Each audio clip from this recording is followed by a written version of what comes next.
Hello and welcome to the Easy Allies podcast. I'll be your moderator, Brandon Jones. Joining me this week, panelists Ian Hink. Hi. Ben Moore. My camera just went out of focus as soon as you started the podcast. It was uncanny. Whoa! And my more machine now than man co-moderator, Mr. Daniel Bloodworth.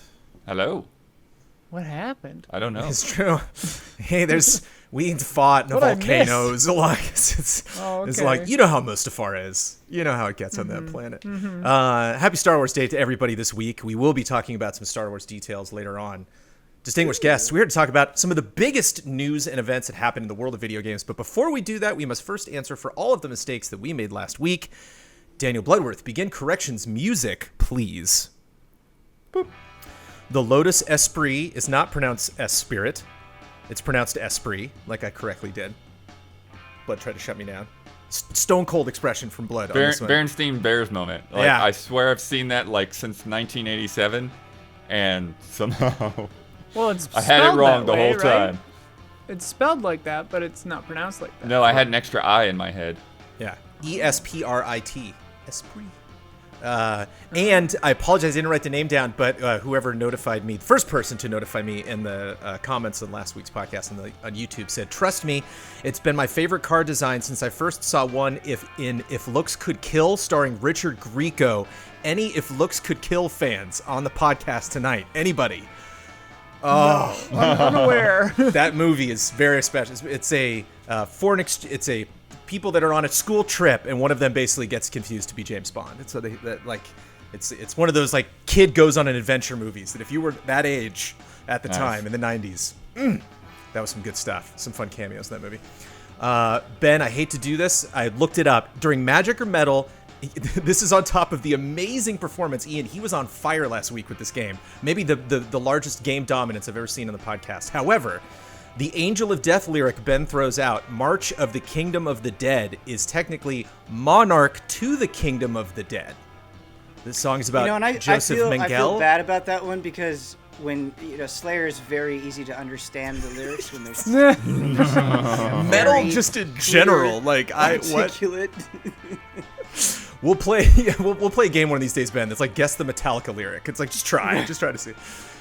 Well, they probably they enunciate and sing a little bit more clear than a lot of them because it's like for some metal it's like you're either looking at the lyrics or you're guessing. Right. Like but that was it. I mean, considering all of the metal headbanging we did last week, that's the only one for correction. Though. And I do value that correction. We talked about I believe MMOs or Sony. I don't remember when this came up, but somebody said the canceled Sony spy MMO is called The Agency. Not The Agents, the Rockstar game, which YouTube comments reminded us is not technically canceled, although it totally is. But they never officially canceled it. I'd looked that up. Somebody else had made a different suggestion, and then I finally was like, all right, what the crap is this? And then I looked it up. It's all canceled Jeff's stuff. Still waiting on The Agents, yeah. Not too worried about getting the misinformation with the canceled things, the things that we're not getting. End corrections. Music, please. But they can fix that next week. Got so much awesome legal drama to get into, and Giant Bomb is going through some restructuring. I want to talk about just Giant Bomb in general. Nintendo had a fun announcement. Sunset Overdrive might be coming back. Might, capital M. And I want to talk about the best-selling Star Wars games of all time. But before we get into all of that stuff, let's start on a positive note, because there's surely going to be a lot of negativity, the Epic and the Apple variety aimed at each other. But before we do that, a silver lining for this last week, something we can be happy about, proud of. GamesIndustry.biz reported that the Australian government, you might have heard of them before, they don't like video games, unveiled its digital economy strategy, which includes the digital games tax offset. It's a 30% tax relief to support Australia taking a greater share of the $250 billion global gaming development market. It's the first ever federal tax incentive for the Australian game development scene. It's part of a wider strategy that saw the government invest $1.2 billion in the digital economy. Any games we know that came out of Australia? Any notable Australian releases? Green Sheet, I want to say. Good pull, if true. Yeah, I'm pretty sure it's Green Sheet. One. It's not Australia, but Grinding Gear Games is New Zealand. Yeah. I watched some good Australian YouTube channels. I don't know if they're getting any of this money. I don't know. Yeah. Salt Android Cactus also. Oh, nice. Oh, right. Yeah. They're listeners. Feels good. We've shared in love and respect and various parts of this podcast. We've shared lots of stories about Australia doing silly things. I don't know the extent of involvement, but some of the BioShock games had Australian developers. Right. 2K Australia, yeah. Hopefully that question will be easier to answer in a year or two. 2K Australia. Australian, yeah. Leah. Team Bondi as well.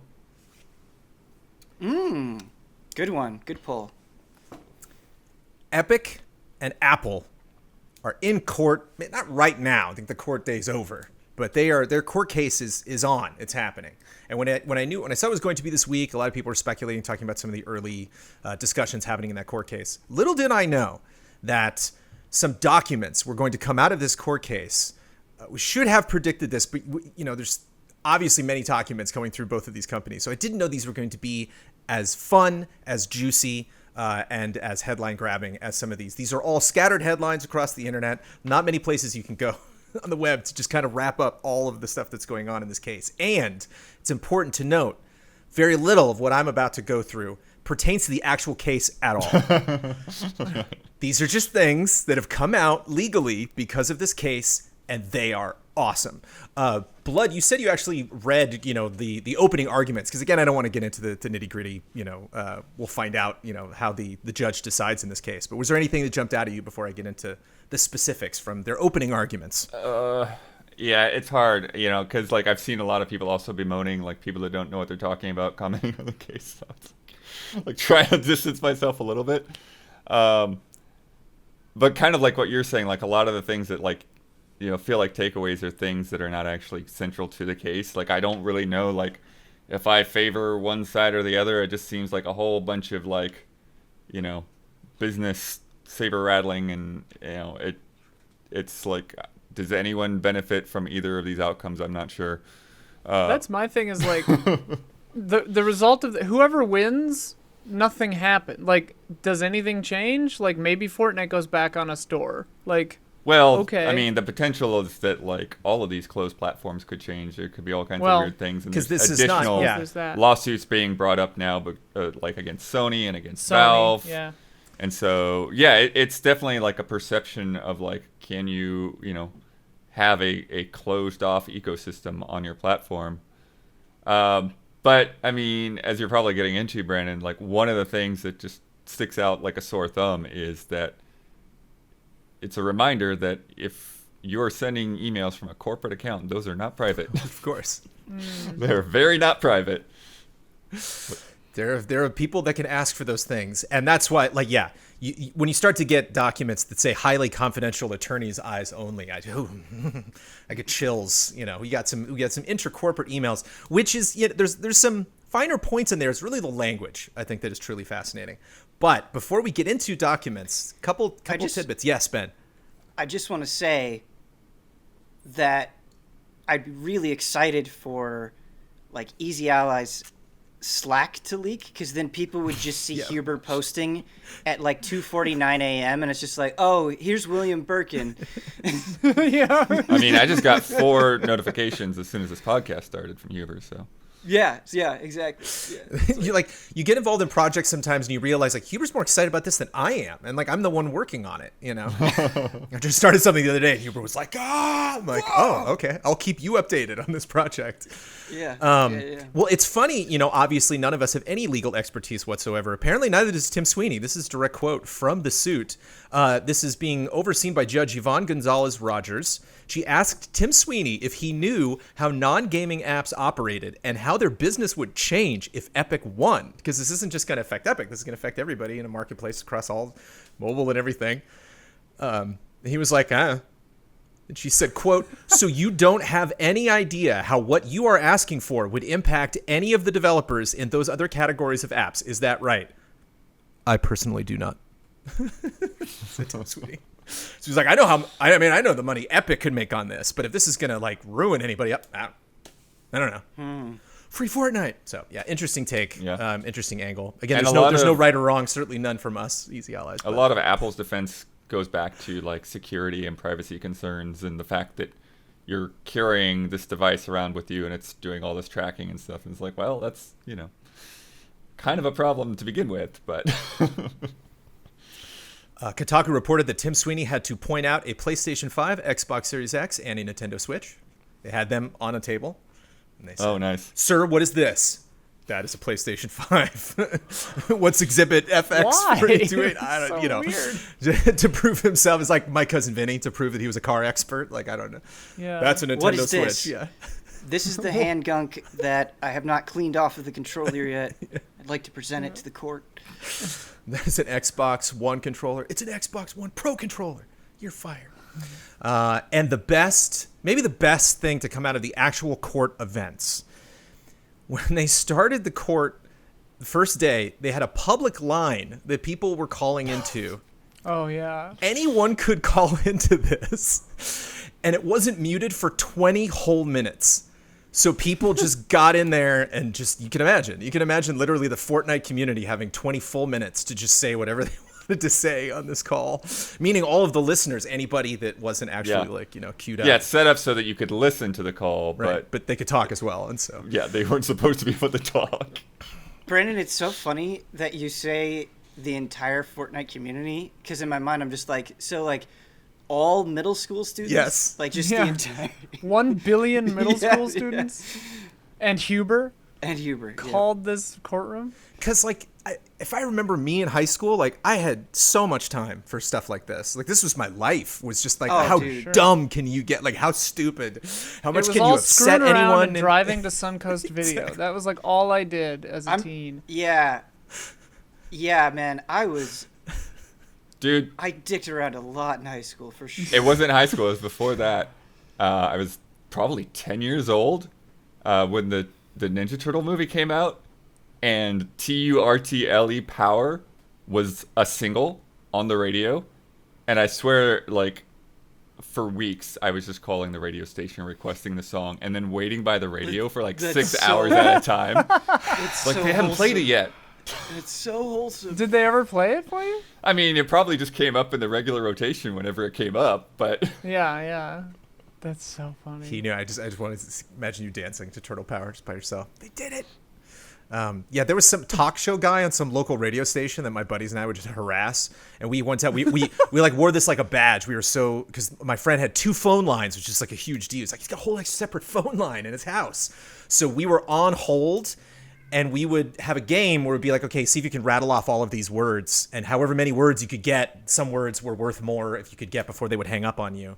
And we called in, we're like, hey, blah, blah, blah. And the guy's like, he knew we were, and hung up and picked up on us. He was like, okay, thanks. Now we go to, George from Van Nuys, and it was us. So he hung up on us to go to us. We were like, we've peaked. So I'm not yet at the age where I'm like, these whippersnappers, this is a court of law. It's like, I don't know, dude. I completely would have been all over this. And shout out to everybody that was, because it's their darn fault for not muting that stuff. Do you ever think about that with Milo? Where, like, let's say Milo gets to high school, and he's, like, a bit of a prankster, but it's, like, harmless. Right. And you obviously you have to discipline him, but on one hand, you're also kind of proud. Yeah. Right? And so where do you draw the line? You seen Catch Me If You Can with where he like pretends to be the French teacher for like a whole week, and then like they call it his parents, and Christopher Walken's his dad, and they're like very serious, and as they're walking out of the office, he just smiles at him like, I can't believe he did that. It's pretty impressive, They're pretending you're a French teacher for a week. Not bad. Calling into court, you might feel cool. Not as cool as that, but still cool if you were able to do that. There's only so much fun you can have in Fortnite itself. Speaking of, lots of fun confidential documents that I'm sure either Apple or Epic, although most of the stuff is Epic, does not want us to see. Although they should be fairly stoked about this number, and we have been hearing stuff to this effect. Fortnite made over $9 billion between 2018 and 2019. That's a little under 2 years. Made $9 billion. I love a lot of people were reporting 9. I looked it up. It was a little over 9.1. I think that 0.1 should be in there. That's a lot of money. It's not just like, round a bill. It's like rounding a bill that's a lot to ask. 9.1 bill. They predicted 2.7 in 2020. They made 5.1 in 2020. So yeah, that game makes a lot of money. I don't know if obviously that is a surprise or if that is numbers that we should fear, or if we're just like, yep, that's Fortnite. You could destabilize a small country with that round off. a lot of- that point 1. You could like You could like change the world. Yeah, I think that definitely qualifies as a depressing amount of money to Yeah. make. You, Yeah, you could get a Bethesda especially for that because it's amount a of money. free-to-play game, and you know how they're making that money, right? yeah. It's all on the silliest, weirdest stuff. Stolen dances. They had a new Batman skin, like a Batman Zero Hour, I think. It's Nude like, Batman? yeah, it's true. No longer just for cheats. He's back. For comparison, Unreal made 221 million in that time frame, and the Epic Games Store made 235 million. Wow. And that's what's, I think, the really surprising thing is looking at all of these numbers and looking at 9.1 bill, and then you look at 221, and you're like, Yeah. just 221 million. And you kind of start to get into the mindset of what these executives go through every day. Just this, Yeah, this and headspace. Like, I could just totally see Suits being like, imagine if we were still in the App Store. Like, you have all of the money, and you're like, but there's so much more out there. so much But that's more. also why this So- play is possible, right? They're making that much money. It's Right. like, all right, Yeah. we can lose $3 billion to fight this for a year or two. according to Dude, I can't. Yeah. I can't. You're like, they could lose like three billion. It's like, dude, I can't lose like 1,000. Right. I can't just. And so it's funny, yeah, when people comment and they're just like, I don't know, you guys kind of went into depth on that, and you don't seem like you really understand the gravity of the situation. It's like, of course not. There's Yeah, no way. right. Exactly. The human mind can barely comprehend 9 billion. We are pointing and as a chuckling number. at this entire scenario at best. According to Sweeney in court, the Epic Game Store is, quote, hundreds of millions of dollars short of being profitable. He predicts it'll turn a profit within 3 or 4 years. So it's kind of the same thing with this court case. It's just like, this is not at all going to help us this year. This is just something that... Right. Yeah. But that's part of the arguments there, too. That's why the Epic Store is coming up a lot, because, they're pressuring Apple to, do similar percentages on what they take. And Apple is like, well, your store isn't profitable. And it's like, no, it'll get there. But 2024, it'll get there. Apple estimated that Epic would lose $330 million in 2021 on Epic Store exclusives. And I love that's on the Apple side. So that's Apple looking at Epic's numbers and running it. A Dynamite document. The Epic Game Store Review of Performance and Strategy, October 25th, 2019. Here we go. We learn that the Epic Game Store's 6-month exclusivity deal for Borderlands 3 cost $115 million. That's 80 mil minimum guarantee, 15 mil marketing, 20 mil non-recoupable fees. How do you think about that number, Daniel Bloodworth? 115 mil just to have Borderlands 3 for 6 months. That's a lot of money, but it sounds like it was a huge boon for them. Like they brought in, what they say, like 50% more people or something like that. It was like one of the biggest draws to the service that they had. It eclipsed a lot of other things, a lot of those other deals. They made it back in 2 weeks.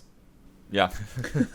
So Well, that's like, that's wow, the a lot thing of that's money. funny about Epic Game Store is like, yeah, they're in the loss leader phase. Like they just need to get to volume, and then like they're making money forever. Like they're fine, and so like they know that they're in the advertising phase, and they're just spending money on these deals for that reason. It's not like It's just good for me to have a ballpark because we never get these numbers, and a lot of times we get these numbers, they're wrapped up so heavily in marketing talk, Right. that it's nice to get it raw, like straight from email, straight from like hastily photocopied documents.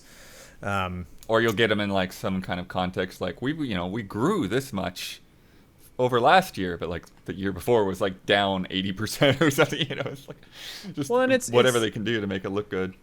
it's interesting to hear about it from the other way around too, like from a video game standpoint, because we've always wondered like, how much did that cost Sony to get Sure. Call yeah. of Duty, and like now we kind of have a ballpark of a AAA title. Like, okay, it costs, what was it, 150 million? Well, we say millions. We're 115? like, yeah, they're throwing those millions at that company. Hundreds. We need to change our $115 dialogue. million dollars for Borderlands 3 for 6 months. Like, wild. Which is a pretty good bet, I would say, in terms of stuff. Oh, yeah. Stuff when that store launched to gun for. Borderlands 3 was Yeah. probably a very smart Yeah, call. that thing. Borderlands sells. I have enjoyed my free games in the Epic Game Store. I don't know what it is, what it says about my personality that I owned like 40 free games before I even like launched anything on the Epic Game Store. Like I didn't buy anything. And it was just purely work related. It was just something we were like, do we have it? And it was like, oh yeah, it was on Epic Game Store. Oh, let me see if I have it in the library. But it was just such a kick just going in, and that 0.00 receipt every time it came up. I just really enjoyed clicking on that. Epic knew I would. They spent $11.6 million on quote-unquote free games in the first 10 months of the store's operation. That's actually less than I expected. Yeah, that doesn't sound like a ton. I mean, compared to 115 I saw for Borderlands 3, like 11 million for all those free games, that seems Well, wild. one's exclusivity, so you're still paying for that, and the other is you're getting the this other game was for free. Yeah. Which, the exclusivity is never really, because there's so much to play, it's never really drawn me to Epic in that way. But like just getting some free game feels good. My patience for the Epic Game Store has been worn down to nothing. Like, I really thought that the store would be in a better place now. Oh, the features and stuff. Yeah, it's just such it's a bad interface. It's so lacking in so many features, and it just like takes forever for them to do anything with it. And it's frustrating, especially when you hear about all of this money coming in, all this money going out, and it's like, why is your store still so horribly basic? It's in the 4-year plan, Ben. They got to wait till it's profitable, and then they can start putting that money back You're in. fine. What is the main thing that bugs you about it, Ben? Is it just like trying to join games and parties, or what exactly? I think the social features are very bad, but it's just like there's no the community features as well, or like man, it's like you could go into detail about so many things. Like I think Steam reviews are really helpful, and it's interesting, like at a glance, to get everybody's opinion on something. Like getting a game, like especially if it's an older game on Steam, and people being like, okay, here's what you need to get it to run correctly. Like they have, for every game, they have communities built around these things that just straight up give you a better experience and better inform you about what you're getting into. And you just don't get that at Epic. And you can't buy more than one thing at a time, I don't think, or at least last time I bought something, I don't think you could. Yeah. I just use it as a launcher, though, so like, Right. I mean, like I've only ever used Epic Game Store when I had to, like because a game was on it, so I had to click play in that box instead of the other box. Yeah. But I don't really play with people, so. Yeah, I think that's where I kind of come from too. Like with a lot of the interfaces for the different consoles and launchers and things, it's like, is the game there? Is it at work? Like that's about all I'm concerned with. And like, so I'm we do a group stream or intentionally- something. Yeah. Yeah. I'm intentionally not friending anyone on Epic because I don't want that. Like, Yeah, it's not so much about the friends. It's just there are so many things that Steam has that make it an enjoyable platform for me to use, and I feel like it's constantly trying to add things and get better.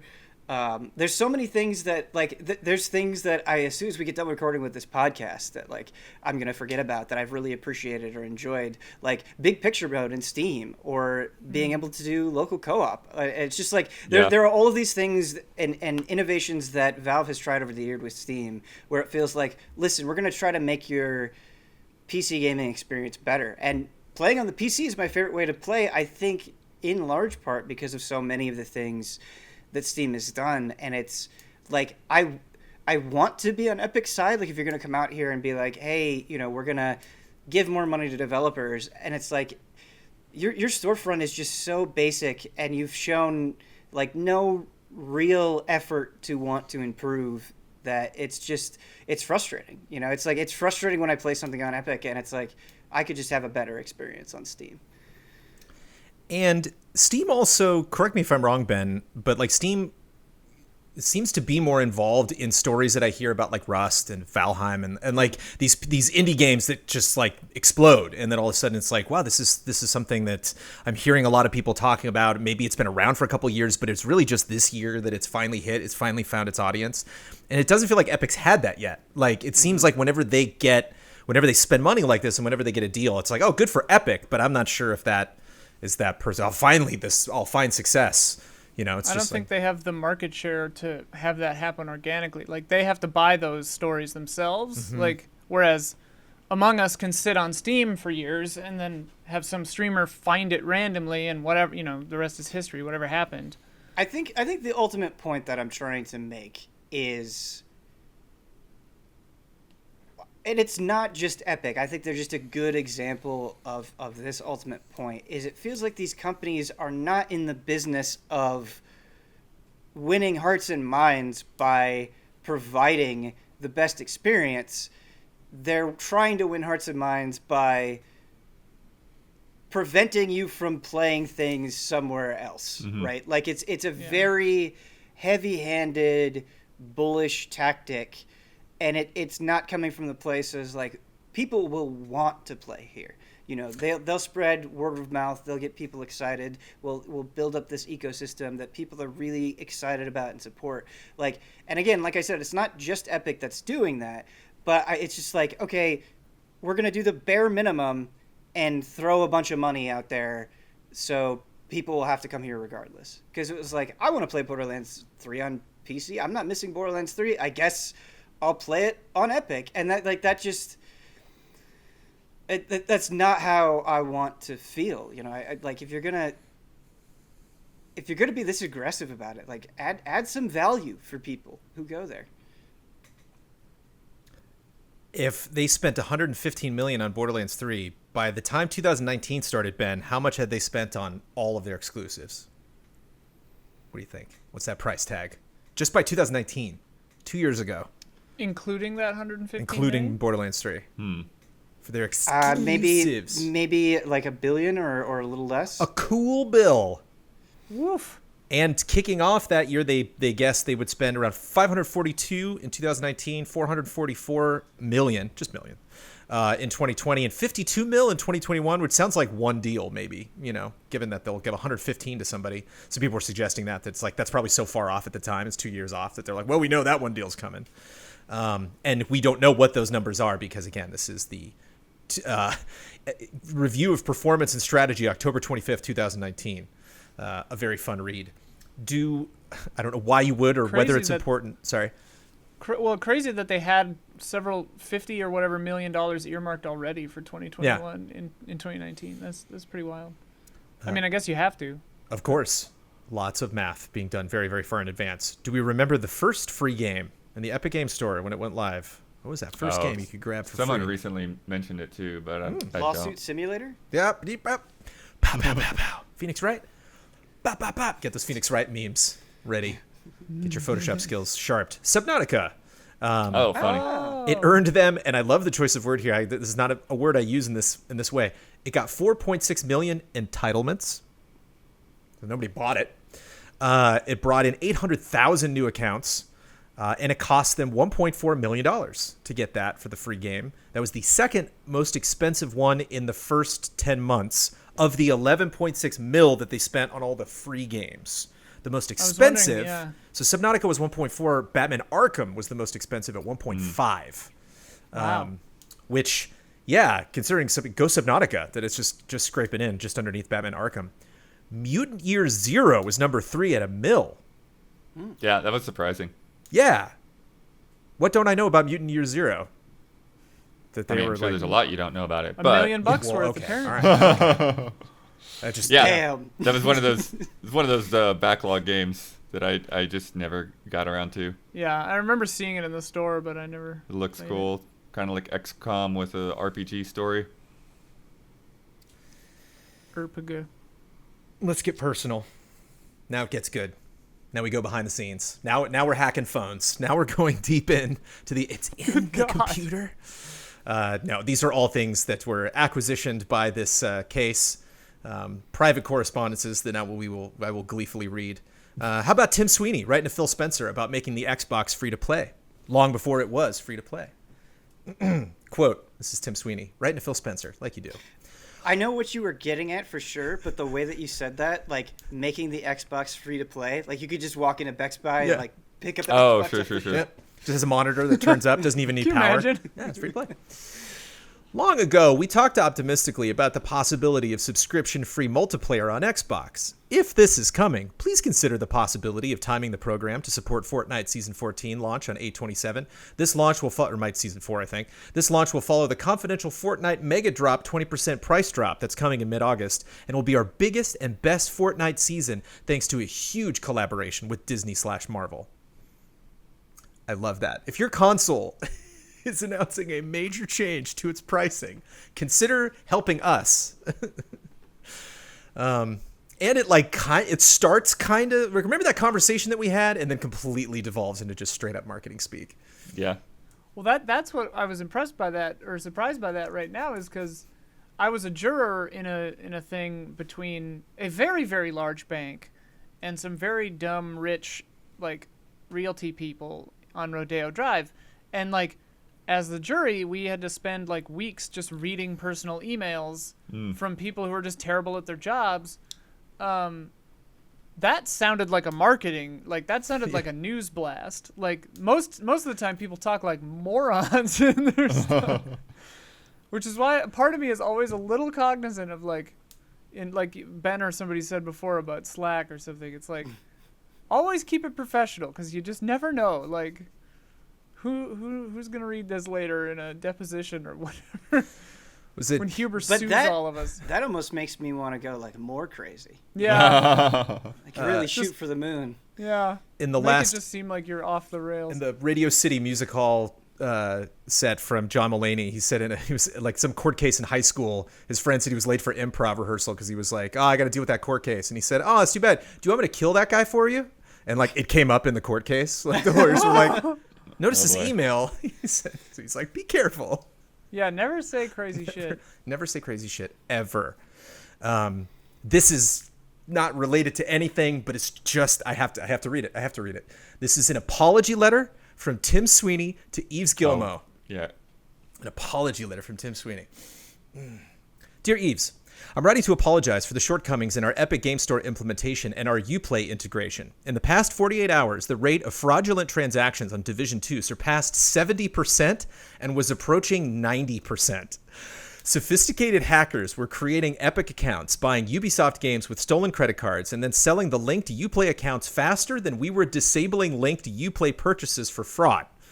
Fraud rates for other Epic Game Store titles are under 2%, and Fortnite is under 1%. So 70% fraud was an extraordinary situation. I'm not sure if that's him calling himself out, or if that's like, I don't know what your Ubisoft stuff is. I mean, I blame Uplay. Uplay sucks Watch ass. your community, Eves. Yeah. Like, what? Yeah.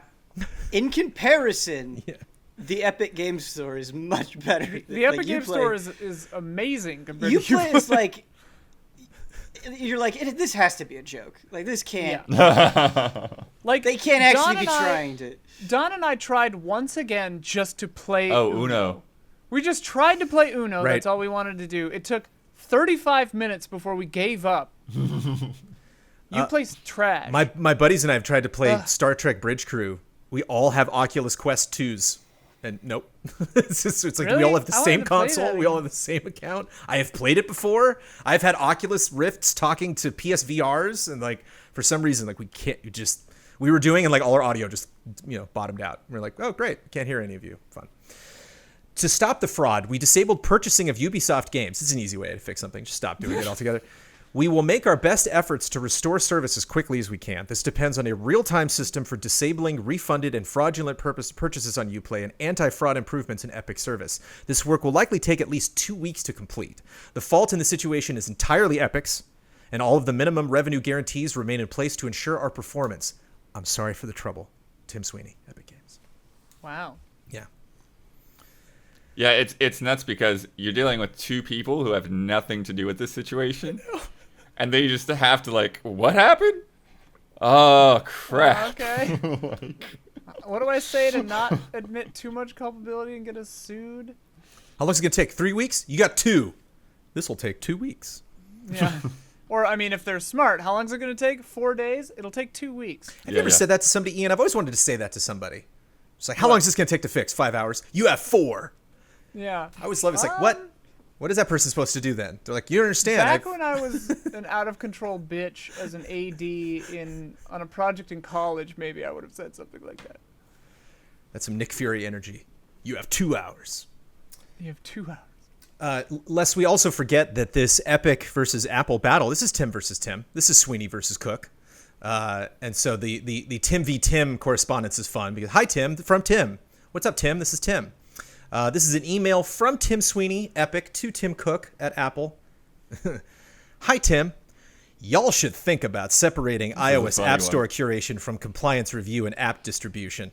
Y'all. The App Store has done much good for the industry, but it doesn't seem tenable for Apple to be the sole arbiter of expression and commerce over an app platform approaching 1 billion users. Compliance review could be limited to API compatibility, safety, data privacy, and fair disclosure practices. Compliant apps could be signed to allow open distribution via web or by confirmed invocation from another app, with no restrictions on engaging in commerce directly with users. Just sent that. Just toss that over to Tim Cook, the head of Apple. Friendly suggestion, like, Right. hey. Tim Cook then forwards that email to 2 of his colleagues and says, is this the guy that was at one of our rehearsals? Rehearsals for what? Just like, who knows, man? For like a product reveal or something. He just has no idea. See, who think he about is. Tim Sweeney as far as this podcast is concerned. You know what I mean? As far as like the industry is concerned, as far as like the Game Awards, like Jeff Keighley hosted events, and then in walks Tim Sweeney. You know, just like Summer Game Fest. Okay, ladies and gentlemen, Mr. Tim Sweeney. Emails Tim Cook, and Tim's like, who? Who is this? Who? But it reminds... I'm Apple. Tim Apple. Reminds me of something. Amanda said something that really stuck with me a long time ago. She's like, people never remember what you did, but they'll always remember how you made them feel. Like, that's the first thing people will remember. If you piss someone off in the entertainment industry, they will never forget that. They might remember maybe something creatively you were involved in. And so I love the first thing is he's like, this is the guy from that rehearsal, isn't it? Something about the tone. Something about y'all should think about, like, that's rehearsal guy, isn't it? I love it. Tim Sweeney, rehearsal guy. But it's interesting, though, because, like, how many years ago was that email? Does it say on there? Oh, wait. Well, I mean, this is the beginning of all of this. This Well, that's is what I Tim mean. Sweeney It's like, being nice. It's the argument, yeah. Yeah. Y'all, capital Y. And then one of the greasiest, grossest brand manager greasy palms messages I've ever seen in my entire life. This is aggressive. This is so wonderful. And from a name I was not associated with. Or not familiar with, Joe Kreiner, business development at Unreal Engine. And this is kind of a coup, actually. So it came out that PlayStation got paid to allow Fortnite to use crossplay on PS4. So Sony was the big holdout for crossplay for a long time. And Nintendo was like, sure. And Xbox was like, sure. And Sony's like, pay us. And like people might have speculated that, but we did not know definitively. We know now that the reason why that finally happened, why Xbox users can play with PlayStation users, is because Sony got paid. And Joe Kreiner specifically Getting paid. Getting paid, yes. Yeah. And this is Joe Kreiner making the argument via email. We love working with PlayStation, and we want this to be a win-win. The longer this drags out, it'll be less so. I can't think of a scenario where Epic doesn't get what we want. Because you can read, I don't know. There's just something about, when somebody writes that, it's one thing. If somebody wrote that not knowing that I was going to be reading it here on the Easy Allies podcast at the beginning of May, it just makes it ring a little stronger. I've been watching *Halt and Catch Fire*. I'm in like season 2, but like, I just can't help but picture all these people as like shitty '80s business guys, like Pace, just like smarmy monsters who like you can't even tell if they know that they're just bullshitting everyone. Like you don't even know how real they even think they are. My only regret is that I have bonitis. Bonitis. That possibility went out the door when Fortnite became the biggest game on PlayStation.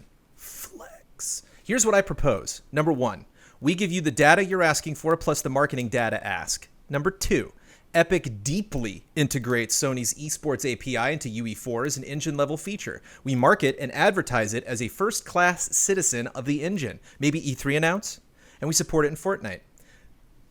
Just want to put that right there in the parentheses. Maybe E3? I don't know. It's like, there it is. There goes all of that pre-planning that you ponder that happens throughout the year getting ready for E3. Just in the middle of a sentence there. Number 3, We announce crossplay in conjunction with Sony. Epic goes out of its way to make Sony look like heroes. You get to pick the when, where, how. Number 4, Epic brands its E3 presence with PlayStation. We're planning a 100-player celebrity pro-am with a huge after-party. Budgets I've seen are huge. It'll be the biggest event at E3. Maybe we announce with all the celebs on stage? New partnership? Plus. Number 5, Epic's willing to explore more items. People who went to that party. Maybe, yeah, I remember that one. I think I saw the budget for that party. Pretty sure I know which one that is. Yep. Yep. Epic's willing to explore more items. Maybe we commit to a game at the launch of your next VR platform. Number 6, PS Plus. Maybe we do something extra special for a month. Offer you unique characters, something highly valuable to drive PS Plus adoption even more. Number 7, Epic extends the Sony company-wide UE4 license. I don't think I've mentioned this before, but your license to use UE4 expires in May 2019. Oh, Keep going. That there's like 8 license things going on. has some of the best terms we've ever offered for UE4. Let's make this a huge win for us all. Epic's not changing its mind on the issue, so let's just agree on it now. A flex at the end, man.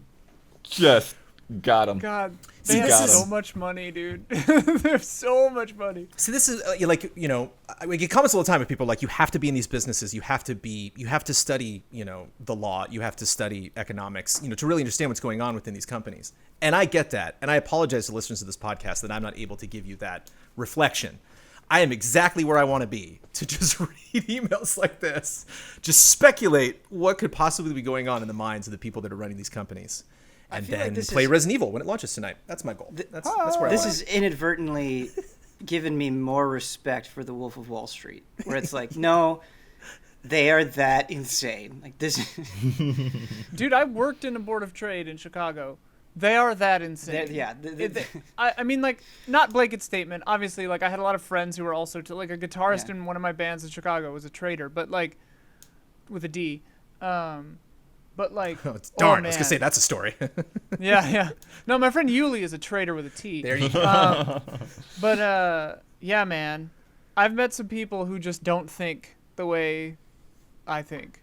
And it's just staggering. You're just like, wow, you are just a brutal sociopath. Like, oh my God, please never let me cross you. Because once you get to that level, I mean, this is your job. Like you were, I mean, like Yeah. It's obviously percentages have always affected this business, but I really feel like, especially with like how much are we taking from this store to give to these developers, or how much am I getting? Publishers now have to share revenue with Sony if the PS4's quote unquote gameplay share is less than 85%. So if it dips below that, they have to pay Sony for the money that they lost. Xbox and Nintendo were like, no, that's cool. Just crossplay, man. So it was like, no.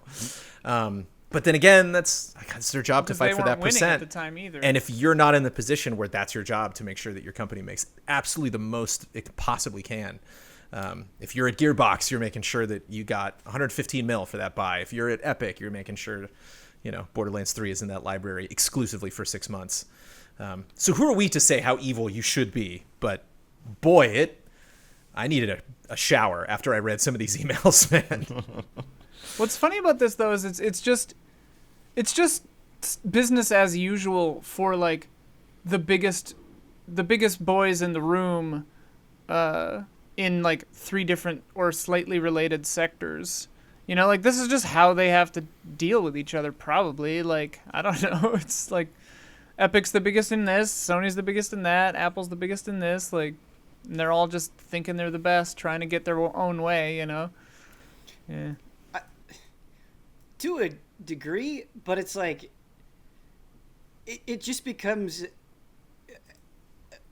hilarious and depressing when it's like, yes, these are people in big companies. It's not just that. It's just like you realize like how much power and how much money they actually have and how much they can do, and like that's where it becomes.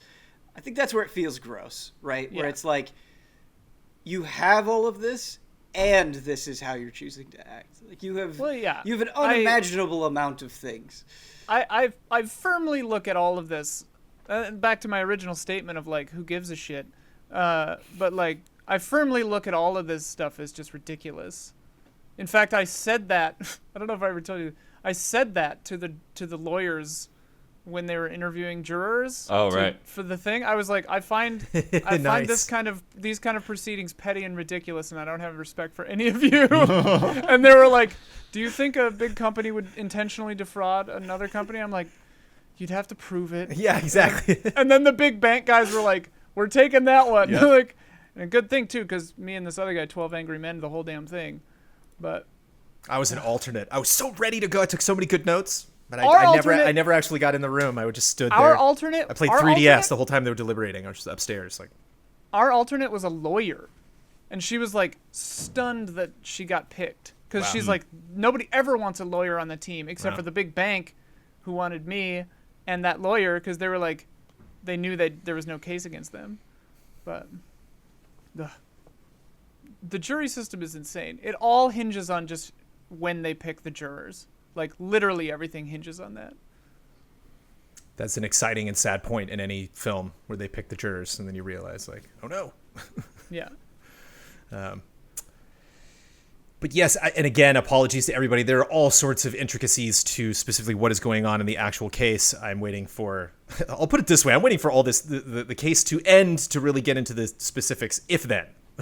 Because at the end of the day, Sure. I'm not going to like, woohoo, our favorite one. Like, I don't know, again, it's Aliens versus Predator. I don't know if like we win either What way. if they both destroyed each other and went out of business, and then the world went on without Epic or Apple? Where would I get my free PC games? That's how it should be. Like after Yeah. you have a certain All or amount, nothing. Winner takes all. once you have a certain amount of money as a corporation, if you get into a legal battle with another company that has that amount of wealth, you have to do Mortal Kombat. Like you have Yeah. to. The loser has to end world hunger and stop existing as a company. Also in the vein of things that are going on that I believe are noteworthy, but have details that we either cannot get into specifically because we're still learning a lot more about this situation. Giant Bomb is restructuring. Giant Bomb has been doing the kind of funny What's Good Games, Meg 64, Easy Allies thing way before any of us. Formed in 2008. Shout out to Ryan Davis was there and the start, who we have sadly lost. And obviously shout out to Drew Scanlon, Blinking Guy, if you know the meme, and Dan Reichert, currently WWE podcast producer. I love that Reichert's referred to that now, Ben, that like in articles, they're like renowned WWE podcast producer Dan Reichert. It's like, yeah, what a world. I feel that was an accurate description even before he had that job. Yeah. Just take the podcast out. He's just producing. Yeah. He's producing wrestling. He doesn't even know it.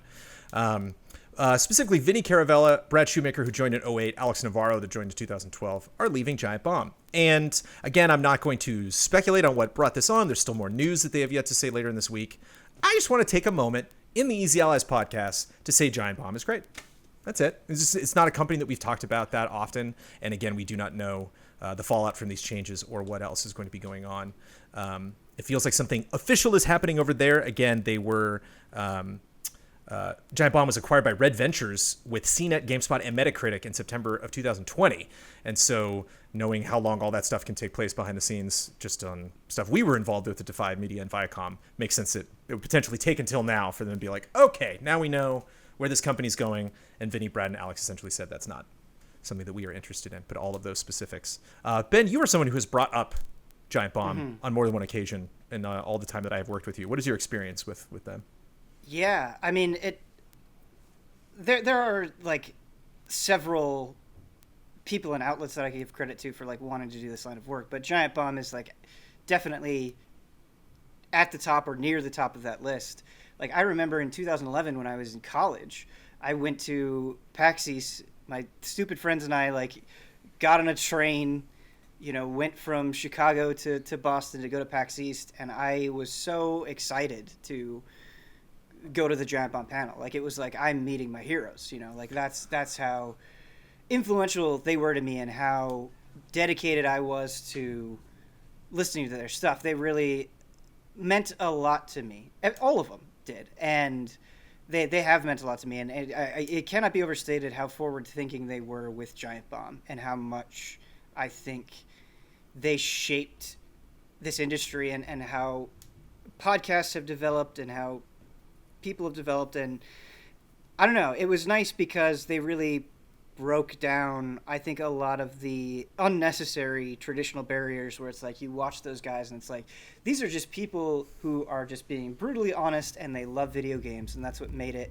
I think, so much fun to listen to. And like, truly, from the bottom of my heart, when I was coming up with Frame Trap, I was like, I just want to do the Giant Bombcast. Like, that's really where this energy is coming from. Like, I just want to have something that captures the same energy as a thing. Obviously, in our own way.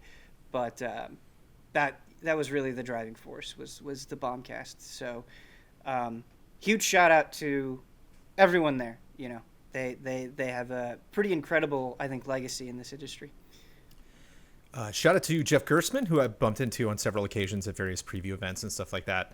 And something I will freely admit about myself, I am definitely always want to make the best impression that I possibly can. Like, I always, like, I'm just way too focused on, like, what does that person think of me? How do I look at this event? What's going on? Just stupid stuff where I should be just focused on games. I should be just focused on business. But I've, of course, focused on all of my dumb stuff for myself.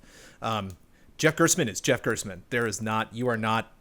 Jeff is Jeff. Jeff is the absolute 100% genuine article. Is such a refreshing personality to have at a preview event because they just completely bring you just down to reality. I remember a couple like Call of Duty review events that I was at, and of course I'm just like, oh, hi, developer I haven't met yet. Hi, everybody, what's up? And Gersman's just like, all right, let's do this. And it's just nice to have this guy. It's like, I am not going to be any more or less excited about being here based on who is here, what developer it is, or whatever.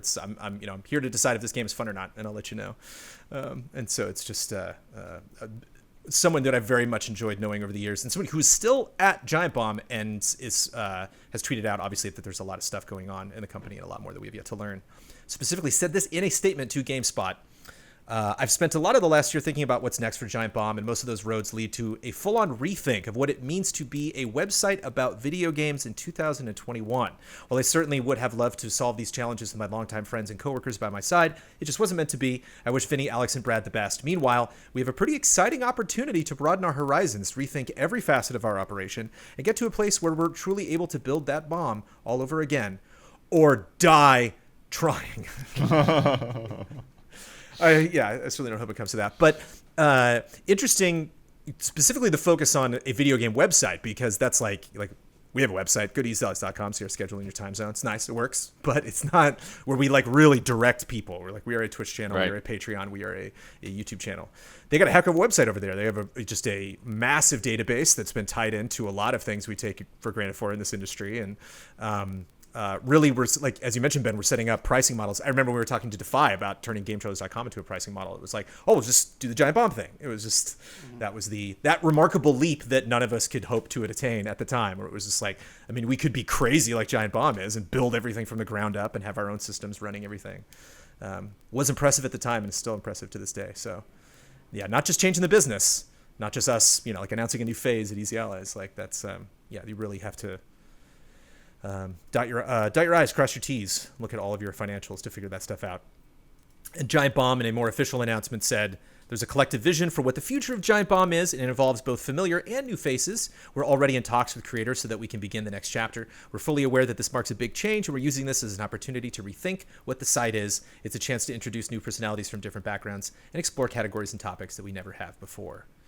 And shout out to the community, because as we have lived through, this is not fun, any right. of that uncertainty, and tough too when you have creative people going one direction and people staying at that enterprise, and then it's like, we want to support those people leaving, but obviously we want to, sounds exciting potentially what they're doing, and I'm sure that means a lot to Jeff, and Jeff really wants to see what they can do. So fingers crossed, we'll find out. Any Blood or Ian, any other Giant Bomb sentiments before we move on? I just always appreciate having that Drivatar in Forza games over many years now. And to be racing against Jeff, either live or usually his trained AI, and have that show up in some of my reviews over the years. And so that's always fun. It's like Westworld. It's like they have the information for Jeff. It's in there like that. There's a version of him. Sell that data. Yeah, I mean, the thing I've most interacted with is their website for like the characters and stuff, for, like the wiki or whatever you call it. Yeah, lots of like old screenshots and marketing materials in their database. Yeah. I don't really listen to podcasts at all.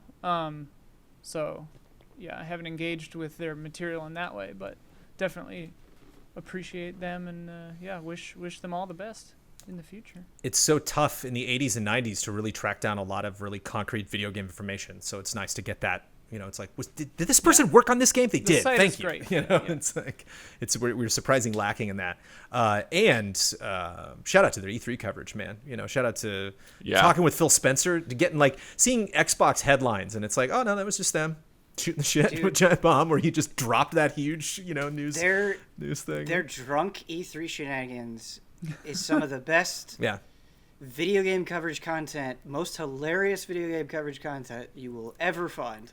And they still bring people. To set that all up in like a rented house or apartment or something, it's it's crazy to think of doing that, because you're going to have to come down. You don't have any resources. You got to hope the internet is the best or scout that out somehow. It's just, it's craziness. Shout out to John Vignacchi and Dave Lang. Yes. Oh my God.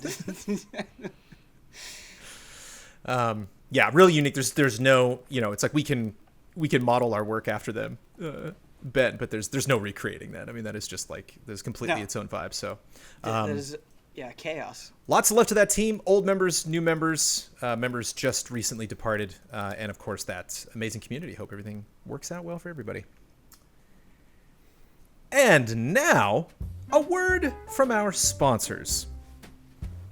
We all shop online, and we've all seen that promo code field taunt us at checkout, but thanks to Honey, manually searching for coupon codes is a thing of the past. Honey is the free shopping tool that scours the internet for promo codes and applies the best one it finds to your cart. Honey supports over 30,000 stores online. They range from sites that have tech and gaming products to popular fashion brands to even food delivery. Here's how it works. Imagine you're shopping at one of your favorite sites. When you check out, the Honey button, I imagine somebody's doing that right now. Like somebody's literally just listening to the podcast and they're shopping and they're like, wait, what? I'm doing that right now. When you check out, the Honey button drops down, and all you have to do is click Apply Coupons. Wait a few seconds as Honey searches for coupons it can find for that site. If Honey finds a working coupon, you'll watch the prices drop. And keep in mind, this doesn't always happen. There are sometimes I've looked for that coupon and it does not find something, but it takes such a small amount of time, and it just makes me happy to see something working. It's one thing if you're like waiting for a game to load, or if you're like loading up a website or something, you're going to your bank information. It's another thing where just these little elves going out there in the world. I'm assuming they're elves. They try to save you that money. It's fun to see the little meter that tracks them doing their jobs. Honey has found its over 17 million members, over $2 billion in savings. I used Honey to buy birthday stuff, which when you get a gift card means that much more, because now you're eking just a little bit more cash out of that gift card. If you don't already have Honey, you could straight up be missing out on free savings. It's literally free, installs in a few seconds. This is true. And by getting it, you'll be doing yourself a solid and supporting this podcast. I would never recommend something that I don't use. Get Honey for free at joinhoney.com/allies. That's joinhoney.com/allies. It's free. But again, you're going to want to go and let them know that we sent you to go get Honey. joinhoney.com/allies. A lot of us take care of our bodies, but 2020 and 2021 have been rough, so we might also want to take care of our minds. Doesn't seem strange coming from me if you've been following Easy Allies lately. There's a misunderstanding of what therapy is. It can be whatever you want it to be. It doesn't have to be sitting around talking about your feelings. A lot of people battle with their temper, or their stress is about to kill them, or they have depression, anxiety, PTSD, the list goes on. If this is you, you can use therapy to get some tools that make life easier. When everyone is struggling with something, there's no more shame. You don't have to tell everyone your personal business, but you can talk to a therapist about it privately. It's funny, I remember one time I went into therapy, Ian, and I had like a to-do list. I was like, okay, there's this. And then she like responded, and I was like, yeah, it's like... yeah, and then you get through it in like 6 minutes, and you're like, well, that was everything from my week. So yeah, you can check off stuff like that. So I've gone into therapy sessions and been like, I don't know, and walked out, but like, you're the best, bye. Like you never really know where these things are going to go. Just like conversations with your friends and family, like you never know. BetterHelp is customized online therapy that offers video, phone, and even live chat sessions with your therapist, so you don't have to see anyone on camera if you don't want to. It's much more affordable than in-person therapy. You can start communicating with your therapist in under 48 hours. Join the millions of people who are seeing what therapy is really all about. It's always a good time to invest in yourself, because you are your greatest asset. This podcast is sponsored by BetterHelp, and Easy Allies listeners get 10% off their first month at betterhelp.com/allies. That's BetterHelp, one word, BetterHelp.com/allies. Go to betterhelp.com/allies to get 10% off of your first month of BetterHelp.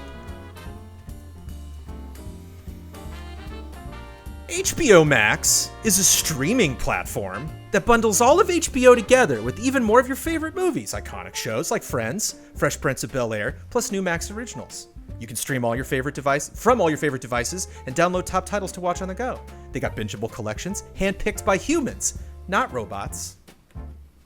You also might know. That's true. Maybe. I look through those and I'm like, really? That guy likes this movie too? Yeah. Okay. Nice. Pretty eclectic picks from these guys. There's no way to say this during an ad read and have it sound genuine, but I am legitimately impressed by the number and variety of things on HBO Max. Like I was just scrolling through it the other night. I was like, yeah, there's a lot of stuff on here. I quit using Roku to get HBO Max. Ah, yeah.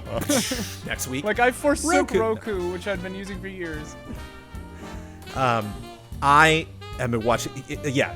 Don't let my viewing of HBO Max let you, decide maybe what my preferences are. It's been a lot of Sesame Street. We have a new member in the household. Things are skewed just a little bit. But, what has HBO Max got? They got Wonder Woman, they got Superman, they got Batman, they got Stargirl. HBO Max is an expansive selection of superhero content to feed your fandom. HBO Max is the US home for all of my favorite DC content, and they are saving the day because I can download my favorite titles and watch them anywhere on the go. Wonder Woman, Justice League, Stargirl, Batwoman, HBO's Shazam, Suicide Squad, the list goes on. Not only can you download movies and shows to watch on your devices on the go, but HBO Max also offers exclusive content you can't find anywhere else. They want to talk about personal experience? I'll give you personal experience. Batman the Animated Series is the greatest television show ever created by a human being ever in the world. I've been watching it We're on talking there. about personal It's so experience. They're like, hey, take a look at this list here and let us know if any of these, you can talk about any of these, you have experience. And yes, Batman Beyond's great. Harley Quinn is fantastic. I've only seen a couple episodes, but that is a really, really fun show. Heard good things about Doom Patrol. Young Justice absolutely rules. But it's like, you see Batman the Animated Series on this list, and it's just like, join HBO Max today for the best animated superhero show ever created. Enjoy. Brandon, it's so funny. I love this because, of course, you promoting HBO Max would be like, dude, Batman, DC, all this stuff, and I'd be like, man, have you seen the Studio Ghibli movies that are on there and all those old Godzilla films? It's just a completely different. Yeah. And I'd be like, their original adult drama programming is Yeah, fantastic yeah, as well. exactly, The Undoing, exactly. The Outsider, which didn't get another season. I'm bummed about that, but yeah, man, And good stuff. Third Day, oh, through literally just not realizing at the time, because that's how the entertainment industry works, especially in voiceover, found out Amanda's in Snyder Cut right. of Justice League. you So didn't Amanda- even Oh know. yeah, Amanda booked I saw that. That Amanda was booked a crazy. VO gig, and she was like, "Hey, I got in the director's cut of Aquaman," and I was like, "Cool, director's cut of Aquaman? Are they doing that too?" And I was like, "Maybe they are. Maybe they're literally just director's cutting all of it." She All of was them. in the Aquaman sections of Justice League as Atlanteans. So when you see Zack Snyder's Justice League, which I'm sure you want to jump through that 4-hour thing again, if you see the Atlanteans when they come in, yeah, that's Amanda. She's in the back there. She had I to, watched it. She had to legit rehearse with someone like and go through all of that. I'm hearing this from another room, being like, "What the hell?" Me and your son want to know what you're doing in there. Justice League Unlimited, you start with Batman the Animated Series, then you do Superman, then you do Justice League, then you do Justice League Unlimited. I mean, it's seasons and seasons of just incredible storytelling. Check out some of the We're gonna best. give HBO a 10-minute ad read. Check We out love HBO Max. some of the best superhero content and so much more only on HBO Max. Sign up now with the link in the description. It is a funky link too. It's hbom.ax. Not hbomax.com, hbom.ax/EADC. Easiest way is just to go there in the description and click on that sucker and get in on the action. And EADC. hbom.ax. So HBO Max, but you put the dot in between the M and the AX /EADC. Easy Allies. Detective Comics. Joining Yo. forces. How could I not talk about this for 10 minutes? I'm going to come in all sweaty after the ad break, and Patreon people are going to be like, what happened? If you are a patron of Easy Allies, thank you. Whew. Hey, Ian. Hi. Game Builder Garage was announced. Yeah, A game where you can make games on the Switch. I immediately was like, Don's Design Lab is getting crazy now after this. Yeah, it looks fun. It looks like they've repurposed some of the stuff in the Labo backend because some of the like node-based. Oh, interesting. I was Looks thinking pretty similar to- WarioWare DIY, which is probably similar DNA. Oh, maybe, yeah. I haven't played that. But definitely in the Labo thing, you could, like, connect some stuff. And, they had the very light little programming in there. So it seems like they took that idea, ran with it, ditched the cardboard, and are like, here's the thing. I was pleased to look online. I looked on the store earlier today, and it's $30. Yeah. Which it's is pretty probably cheap. the right price point for that. Like, I was worried classic Nintendo would go 60, but no, yeah, it looks fun. I mean, I was talking with my friend Jason, who is a game developer, and we were saying that like Dreams is incredible. Like shout out to what Dreams can do, but its level of complexity and allowing you to do everything is like one step away from just learning an actual like Unreal or like almost you're just gonna why not whereas this I think is maybe the right level of complexity where you're like it still feels like playing to bang out a little game real quick. Well, Dreams, I think, primarily, the first time we ever saw Dreams, it was people with like virtual clay. And so I think like Dreams really focused on the realization of an object. Like that was the thing that a lot of these other creators hadn't done before, unless you're like getting into the software and making stuff yourself, modeling things yourself. So they're like, make a thing, puppet it, put it into a game, you'll fall in love with your art, and then you'll want to learn the coding. This is coding. This is like the programming front and center. They're like, yeah, you can maybe design your things. The official trailer covered that for like 2 seconds. It was like once you get to the end, you suddenly see all of these different types of things, and there's some similar bits like shooters and things like that where you can kind of see the connective tissue, but it did feel like there was a lot of variety just in the trailer itself. Well, and there are whole products that are aimed at teaching kids to program, like Leapfrog and stuff has stuff like that. Well, and like kind of Roblox too, right? Yeah, and like that's what I love about this is it feels like maybe the next step up from like I'm excited as hell to use this, so like I'm gonna play it too, but I think that it's a cool jump up from that board game that has your frog go forward, left, right when you're like 5 or 6, and like when you're a little older you can get into something like this and really start feeling some ownership over what you're making, and then you get into RPG Maker, and then you become a whiz bang C++ writer, just kind of overnight, My I'm excited headcanon. about that.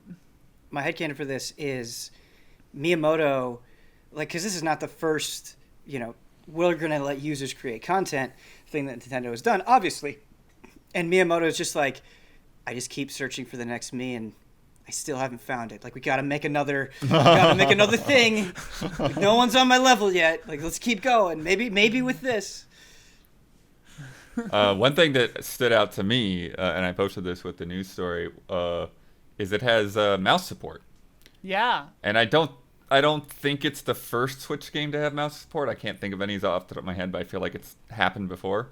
I think others have you. But I can't think of another like actual like Nintendo release that has supported the mouse. So I think that's really cool. Mario I think that's Paint very have a mouse? important for this kind of thing. Yes, Mario Paint did. But yeah, Mario Paint came with a mouse on the Super Nintendo, Yeah. but I mean on the Switch, Right. Yeah, like maybe this will open the door for Mario Paint to come back. I don't know. Well, Mario Paint fun. worked with their mouse. So is this just any Right. old Right. mouse I can This plug is in a and it works? compatible USB mouse. Yeah. USB mouse. Wow. I don't know Pretty about neat. wireless, but I don't think that'll make a difference. Depends on, I think, the architecture of the wireless, because Sure. some are plug and play and some aren't. I'm going to need Yeah. a report back on June 11th on your Logitech mouse blood. If you can plug that in and let us know. That'd be a great boon for the ad run on this podcast. Learn to make games from the minds at Nintendo is like such a solid tagline. Yeah. Yeah. And it's just kind of like, there you go. Yeah. Yeah, it's such a humble brag. Like, you want to be like us, right? Well, and it's nice because like they're putting their little spin on it, like the little button. what are they called? Like nodals or Nodons. Were those Nodons. were those in Labo? Nodons? No, I don't recall that. But I mean, I only made a couple of Could be little things in Nodons. Labo. I'm guessing Nodons. Could be, yeah. But they all have little like personalities, you know. It seems cute. I don't know. Can we have the Dawn version of a Nodon? He would negate himself. He would disappear. Right. The Dawn and the no Dawn, and he would. But they definitely have like a kid-friendly approach because all of the Nodons, like, they all have like personality. You know, it's like the one that'll make an explosion. It's like a little angry guy. You know, and like, I'm a sucker for that stuff, and it's. I kind of appreciate, based on what you were saying earlier, Ian, that the fact that it goes directly into programming, and I think that's like where all of the instruction starts, and like that's where I started to fall off a little bit in Dreams, was getting to the point where I was like, okay, this is cool, but like I'm just trying to open this door, man. Like I can't. Well, and like, yes, I can see what they built and take it apart, but like I put it back together the way they did, and it doesn't work, and it's tough to find like. I wonder what kind of support they're going to have, if they're going to have like a... Well, and I loved the... Oh, yeah, I wonder... I'm sure that it's going to have really thorough tutorials. They're known for that. But, like, first, the trailer was really charming, like, when they had objects, and the guy was jumping, and then he hit the thing and died, and then it goes back, and he just makes it a little smaller. Like, I was like, oh, that's really cute. Yep. But then, you know, they ramp into more complexity really well in the trailer, where you see, like, a knot on there and like OR gates and stuff, and then you're like, oh, okay, like there's actual logic that you can set up in here. It's not just like left, right, up, down, jump, you know, like you can actually start. So you know people are gonna make just some crazy stuff in this, like elaborate. Like I give it 5 months before someone builds a working computer within it that plays Mario. Didn't somebody make what? Ben, what are those called? Like the old school RPGs? They're like first person. You're just going down a hallway, and it's like you turn right and left, and they're all like one screen. Yeah, they're dungeon. Just dungeon crawling. Yeah, somebody built one of those in Mario Maker. Yeah, like, I played that. It was amazing. You're just moving Mario on the right, you know, and like whatever he's doing is moving the objects around. Yeah, it was a really good level. I played that one. Yeah, it's nuts. so good. Which in turn makes early programmers using the system feel terrible. Because they're like, well, I'm never going to get to that level. So people have made a computer in Minecraft that plays Minecraft. Right. Like hooray! All with like red dust or whatever and switches. It's just. But that connection to Labos. Somebody's gonna make it where like you can play Fortnite on your iPhone in Minecraft. Yeah. Can Game Builder Garage run Doom? That's going to be the question that we're all just waiting for. Oh, for sure. Yes. But yeah, that was what was neat, is they showed like, okay, like what does this button do? You know, like very particular. Yeah. But there's one point in the trailer where it kind of is like, oh, I see, you're trying to make this kind of game. And so like I'm curious, like when it responds that way, like what is the domino effect? What does the game start to do from there in terms of helping you get to what it sees you're trying to do? Oh, you're trying to make a Doom clone. Here you go. Yeah. I like that you brought Here's up John Romero. Labo, exactly. Yeah. He's in the game, little like. Yeah. He's one of the Nodons. Hi, like I'm John Romero. Don. I'm John Romero, and I'm about to make you my bitch. He does say that. Do you think Super Mario Maker had any tie into this happening? You mentioned Labo. I mean, that kind of would make sense that they're like, we don't really want to invest in the cardboard aspect of Labo, but the game design that garnered some interest. Do you think Mario Maker's success is? Mario Maker definitely showed them that there's a market for this kind of thing, if nothing else. Like, and Mario Maker is like this is like definitely probably not going to be as popular, but I think that their price point suggests that they understand that. Right.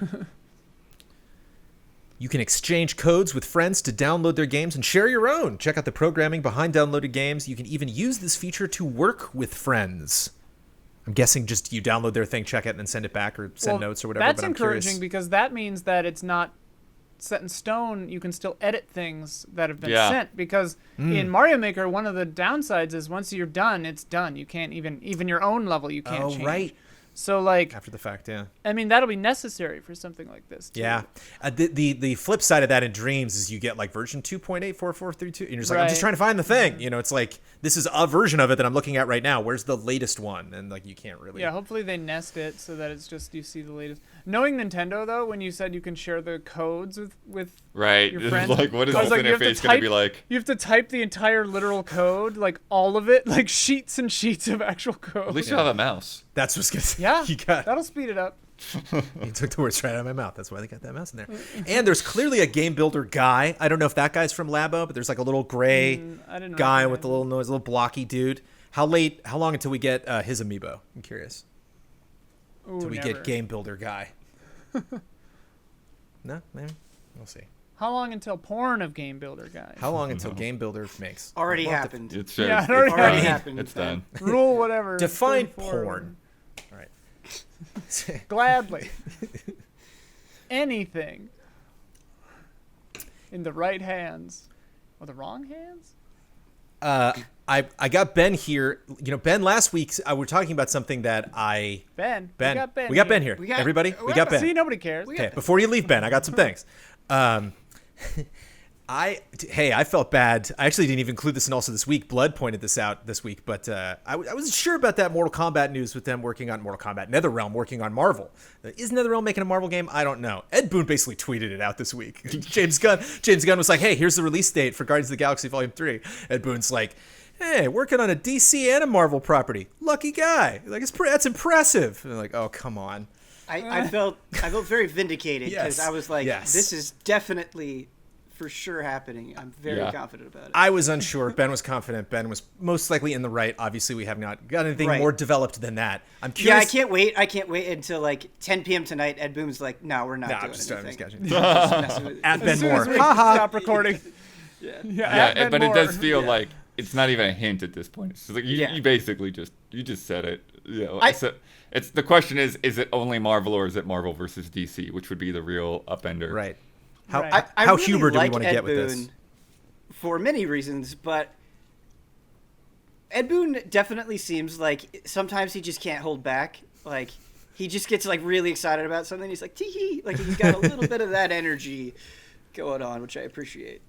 Well, I want your take on this, Ben. I want you to tell me how Okay. realistic it is based on a filing from Sony registering the trademark for Sunset Overdrive.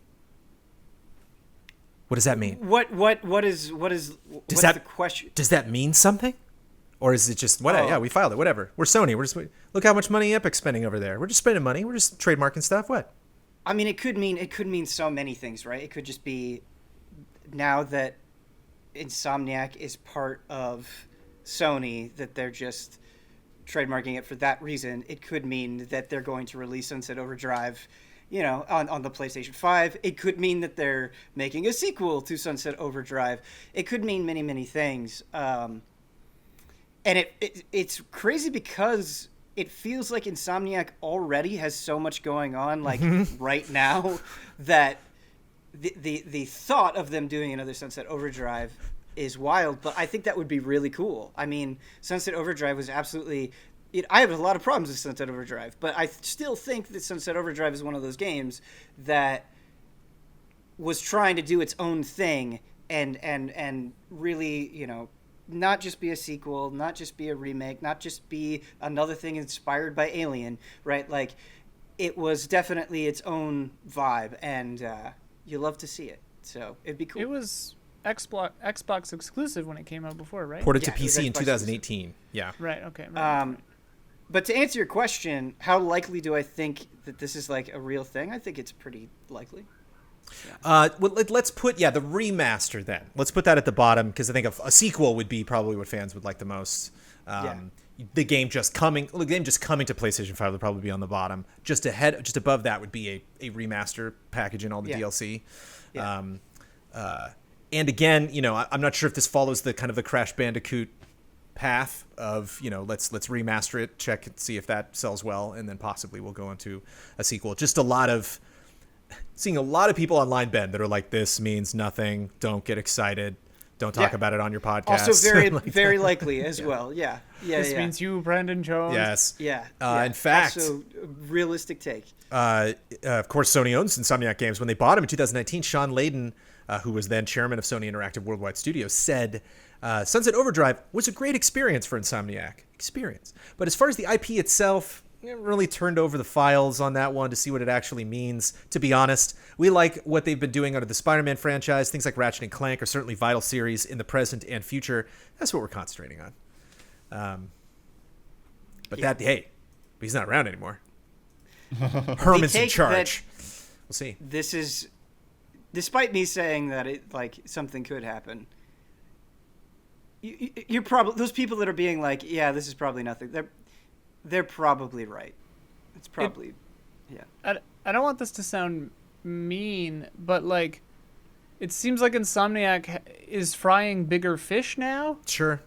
Like they're busier on bigger things, so maybe a subsidiary or something doing it. To bounce off of that, Ian, though, that's part of why I'm like, I could see this happening, because Insomniac strikes me as the type of studio that isn't happy only frying big fish. Sure, yeah. They want to do their own thing, too. Yeah, there's definitely like this energy there that like, for sure, they want to do smaller things. They want to do weird things. Like, I think it almost seems like it's like cathartic or therapeutic for them every once in a while to not be doing, the biggest thing.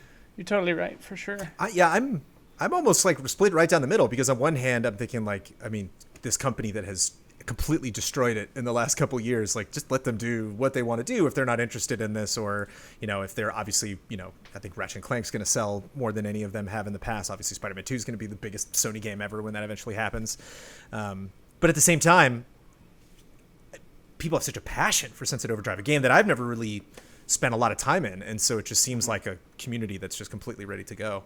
So I don't know. It's definitely a game that I think deserves people who never got the chance to play it, like, some exposure. Mm-hmm. Yeah, I've heard good things from like Brad and stuff, I think. Yeah, the humor in it is pretty grating, but actually the gameplay is super fun. I was just about to pretty bring up common in humor, video Ben, games. because it depends on who you ask. I read some articles Sure. where they were talking about this, Yeah. where they were like, oh, the humor. Yeah, The I can humor. only speak for like- myself, but Yeah. I Some people think Borderlands is funny. I mean, Yeah. different strokes for different folks, man. yeah. Would you pay for 6 months of those Borderlands jokes, can Ian? be I funny. wouldn't. I 6 don't month pay for anything exclusive if I Borderlands can help humor? I'd pay about $115 million if it would make me money back in 2 weeks. Sure. It was Star Wars Day, May the 4th.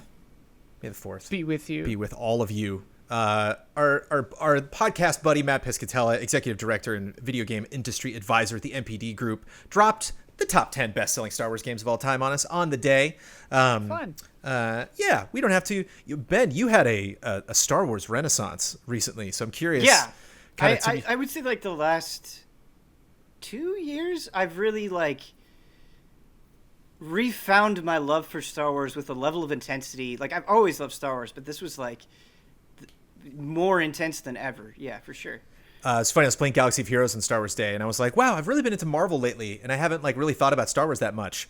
And I thought this while I was playing the Star Wars game that I play every single day. Yeah. Just looking through, like, leveling up, Chewbacca. You've achieved Wu Wei, Brandon. It's true. For funsies, I'd like to know what this list is. Start shouting them out, folks. Top 10 Star Wars games by sales of all time. Digital, physical, all of it. By sales. By sales. Battlefront like won. You say the word Battlefront, you fill in 4 slots on this list. I was also going to say that is like Battlefront has to take up right. quite a few of them. Fallen Order has to be on that list as well. It is. Where is Fallen Order? Oh, really? Daniel 10. Bloodworth, where is Fallen Order on this list? On the top 10 best-selling Star Wars games of all time, where is Jedi 8? Fallen Order? Wrong. Wrong. Ian Hink. 10th? 9th? Wrong. Fifth. Ben Moore. Wrong. First? Second? 2. Ooh, yeah. Oh, Number What? 2. Wow. I don't have sales. I don't have specific numbers. I just got the order. so The this Fallen isn't Order, if you want. counting microtransactions or something, is it? Because Galaxy of Heroes would probably be on there. Yeah, that's what I was saying, like, where's Galaxy of Heroes on Battlefront this? would be up higher. Correct. I think just the mobile efforts in general probably eclipse a lot of this These are stuff. just These are using- I these are think your this standard just really console games. that you're Speaks to familiar with. like how many more people play video games now than they Yeah. did in the days of Dark Yeah. Forces. Well, that's one of the things that I was, seeing too with the they released the Switch numbers this week, the quarterly report, and it's on track to beat the Wii's lifetime sales, like in the next year or so, and it's like, Wow. it doesn't feel like it, right? It doesn't feel like, as popular as the Switch is, it doesn't feel like the fervor that the Wii had when it came out. But no, it's besting it. Maybe society's just moved beyond that kind of like. Literally everyone I know has a Switch. Right? Like I can't think of a friend who doesn't have one. It's like, they were like, oh, we have Wii Sports, and then we can have like your parents and your grandparents play the game. And then they were just like, actually, just based on the Mario Kart audience, we're set as a company. Like, we're good. Just this one franchise. It's really all we need. But Animal Crossing is catching up to Mario Kart? Is it like 32 million or something like that? It's just crazy. Unheard of. So, yeah. KOTOR on there? Going back to the Star Wars list, Yeah. I would really love for KOTOR 1 or KOTOR 2 to be on there, but they might not be. No. They're Yeah. probably not. What about What the about- actual, what about- the Old Republic? Yeah, MMO? that's what I was going to say. There's The not a Old lot of Republic. classics on here. No. The Oh, MMO damn. not on there as well. Really? Yeah. There's only one game I would consider a Star Wars classic. None of the PC flight sims and all that. Rogue Squadron? No, No, that's but you're- GameCube. But you're That's a classic. You're in the, it's of that era. But Rebel Just for the Alliance. order, Battlefront is number 1, the 2015 re-release. That game sold a lot. It did. Battlefront 2, the 2017 Battlefront 2 is number 3, and the original Battlefront in 2004 is number 9, and Battlefront 2 from 2005 is number 6. Previously the number 1. When we did the Star Wars retrospective back in the day, Star Wars Battlefront 2 was like, number 1 by a mile, but has since been edged out by other things. Now it's number 6, you said? Now it is number 6, like Star Wars Battlefront 2. Yeah. Oh, A Lego Star yeah, I Wars. was going to say a Lego Yeah. Star Wars. No? Hopefully you were going to say that. I let it slip. Yes. You utter the magic L word, and you got 3 more entries on this list. Yeah. Oh, yeah. Yeah, you went let, and we were all like, Yeah. oh, Lego Star Wars. Of course. That's my problem. I just end up talking about Legos. Lego Star Wars I'm number not- 8. Lego Star Wars 2, the original trilogy, number 7. And Lego Star Wars, the complete saga, number 4. Which makes me Wow. wonder the Skywalker saga, how well that's going to do. right. Yeah. Did Pretty pushing well. that back, is that going to bump sales up even more? Because, anticipation's Jedi bubbling? Or- Outcast and or Jedi Academy deserve to be on there. But I they're- doubt it. I highly doubt it. man. But This TIE is why we Force can't have Unleashed good has got to things. be in there, right? Oh, Force Unleashed. Oh, yes, Force Unleashed. number 5. Force Number Unleashed 5. 1? Force Unleashed 1, number 5. So we don't know And number with 10? if that, we have the entire list except for number 10. I played through Force Unleashed 1, I think I never last played it. year, and I was always like not into that game, but when I played it last year, I was like, this is really fun and like just the right amount of like Star Wars cheesiness. Force Unleashed 2 is trash. I've never Like, played it. it's So, Yeah. don't play like know. everything good that was in 1. It just feels like is completely lost in 2. Yeah. Ben, I don't remember the specifics about it. I just remember sitting in the back at GT watching Ryan Stevens review that game and just laughing a lot. Yeah, yeah. I've never had the I heart to believe even... it had like an extremely rushed try development, but yeah, no. Is it don't- Pod you're not missing Racer? It's not Pod Racer. I like the console you're on, though. I like that console. N64? So original. Wait, Oh, yeah. N64? N64. Shadows of the Empire? Shadows of the Empire. Really? Yeah, baby. Wow. You want to I talk didn't about think remakes? N64 had the install Dash base for Rendar. it. You want to talk about Strikes again. remasters? You want to talk about games that should be on your PlayStation 4 or 5 or Xbox Okay, One or if they Series X? re-release Shadows of the Empire, they need to just remake it. Like, I mean, they have re-released it not too long ago, I don't think. really? Like GOG and stuff. But the remaster that sucker, because you got the soundtrack ready to go. You have music written for the game, original Star Wars music at the time, something that not a lot of people were doing. Yay, Star Wars! But yeah, it's a bummer not to see, all of our Jedi Dude. Outcast not in there, and even Super I Star love Wars. the opening of that game and how audacious it is with the lore, because it's like, hey, you remember the Battle of Hoth? Yeah, Dash Rendar, he was there, man. He was crucial. You didn't see him, but like he was there. He was crucial. Yeah. Makes me miss, because now they do dialogue for all the Lego games. Makes me miss when they had to pantomime everything. I love when it's like the "I am your father" moment. He holds up a Polaroid of like him and his mom, like, Right. Luke's like, "Why? I don't know. What are you trying to tell me? I don't understand." Those are the good old days. Also, this week, Gamescom will be digital only instead of in person. They were going to have it in person. Everyone was like, "What?" And they're like, "We're stupid. Sorry, doing that digital only." Shocking. Konami will not be at E3 this year. They are working on, quote, a number of key projects. I don't know what key is like in the comment. I don't know. Define key at Konami. I don't know what that necessarily means. Damn pachinko machine themed after everything you've ever loved. They keep putting out Bomberman stuff. I'm sure they do, Bloodworth. It's Bomberman key. We won't know until they go to court with somebody, and then we'll get those documents. A secret in McDonald's Treasureland adventure on the Sega Genesis was discovered now 30 years after the game came out. There's some developer who was holding on to this forever and was like, there's a secret. And these poor people are just digging in to McDonald's Treasureland adventure. It is, dude, I'm pretty sure I played this game when I was like 6. The secret is random. It is not satisfying. It's slightly creepy, though. It's fun. There's like really creepy music in the background. It's weird, yeah. It's kind of like a Super Mario 64. You can move Mario's head kind of a thing. There's like a big object you can spin around. It's pretty neat for the Genesis, like a 3D object that you're moving. Ronald McDonald is creepy. Dude. True. McDonald's is creepy. Dude. McDonald's is creepy. Where are those McDonald's court documents at? PlayStation they killed everyone who ever saw them. Announced a quote-unquote new partnership with Discord. So not buying Discord. We were curious. Somebody was going to buy Discord. Stake, right? Nobody's buying it. Yeah, they're just investing a little bit more in Discord. They're quote-unquote integrating Discord in 2022. No real specifics on what that means. Lots of people are pondering it, but PlayStation investing in Discord. Speaking of PlayStation, interface will get even more unwieldy and confusing.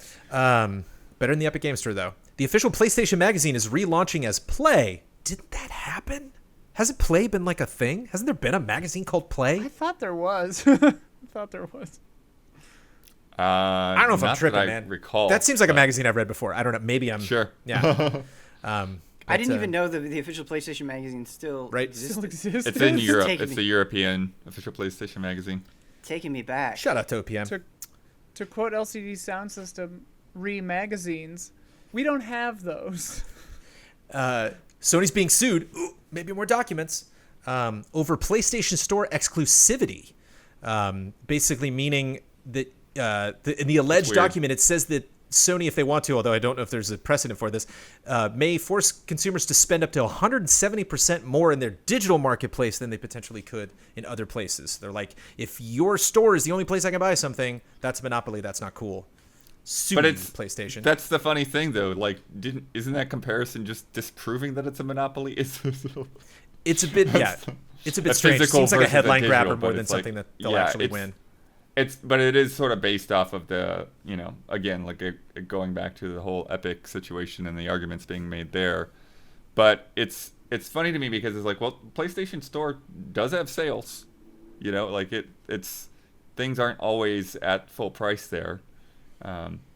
But yeah, I guess the idea is that you should be able to buy digital games all over the place the same way that you buy physical games all over the place. But, again, if that kind of thing goes through, then that knocks down to basically everybody that sells codes. It's like, and that's the Valve lawsuit is very similar. Right. It's like, hey, Valve's got a monopoly on selling Steam codes, even though some of those games are available other places. It is just it's all of these things are such weird arguments, and it's like such a weird late stage capitalism thing where it's like, on the one hand, it's like, well, they own the hardware that you are using to play the thing, so in a weird way they're entitled to do business however they want, and you're entitled to just not have an iPhone or not have a PS5, right? And it's like this kind of weird false choice that never favors the consumer, but it's just kind of funny how all of this stuff works.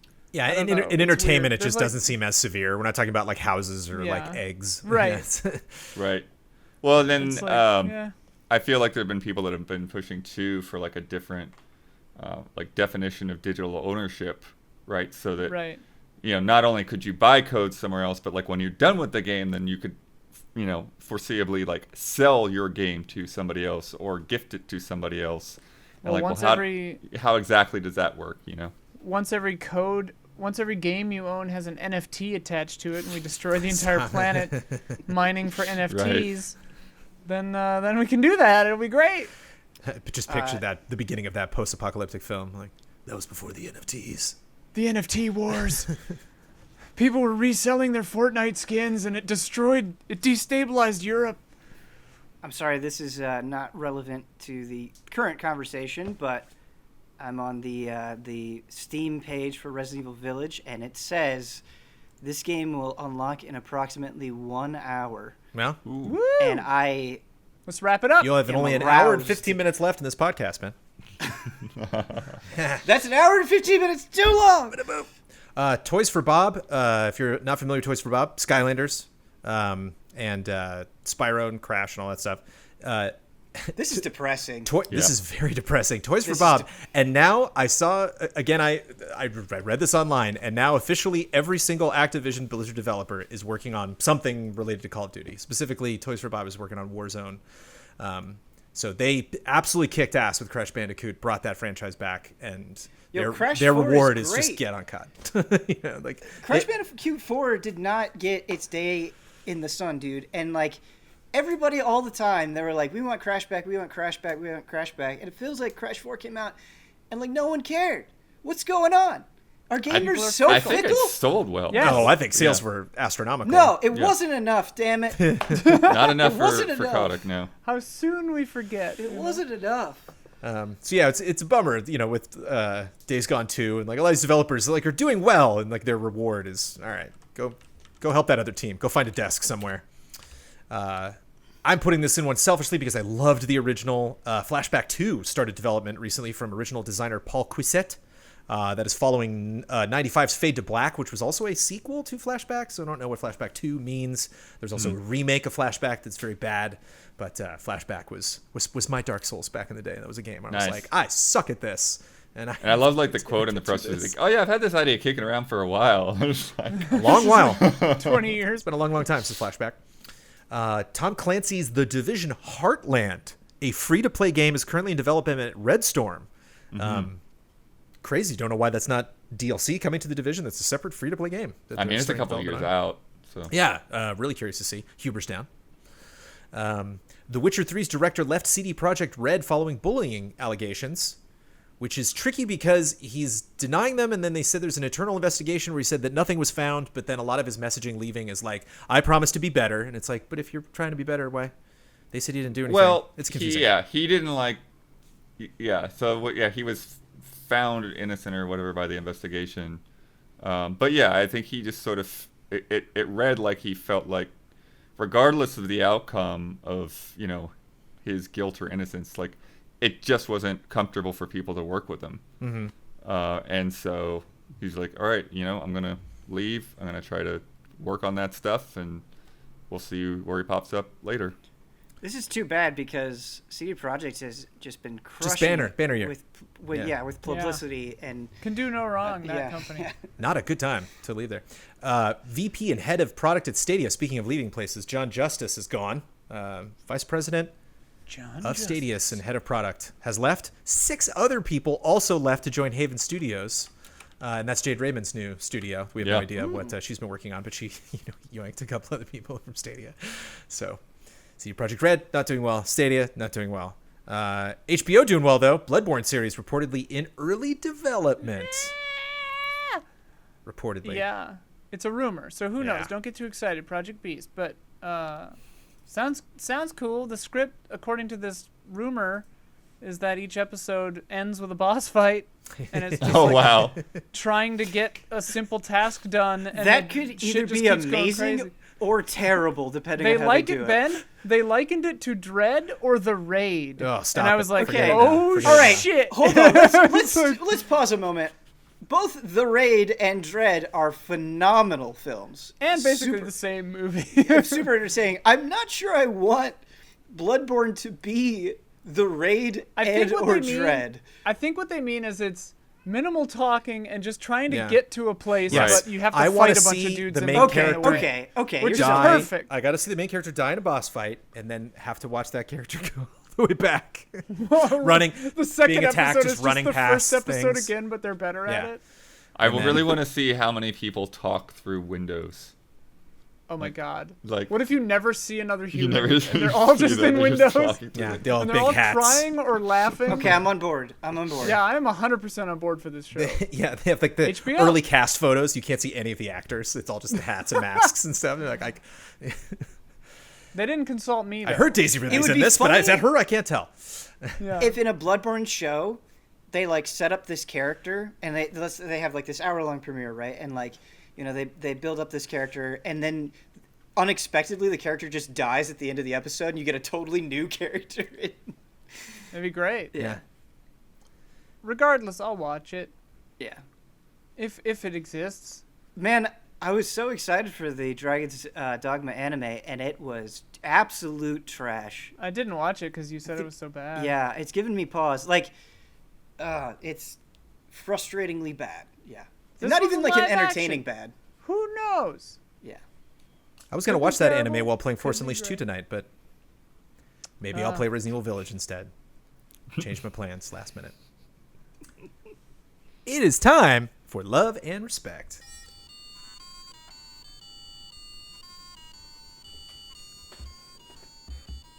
Love and respect. From Zach Wojnar. I love digital doubles.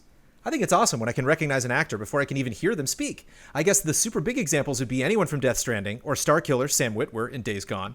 Even back on PS1, Bruce Willis in Apocalypse was kind of a big deal, at least for me, personally.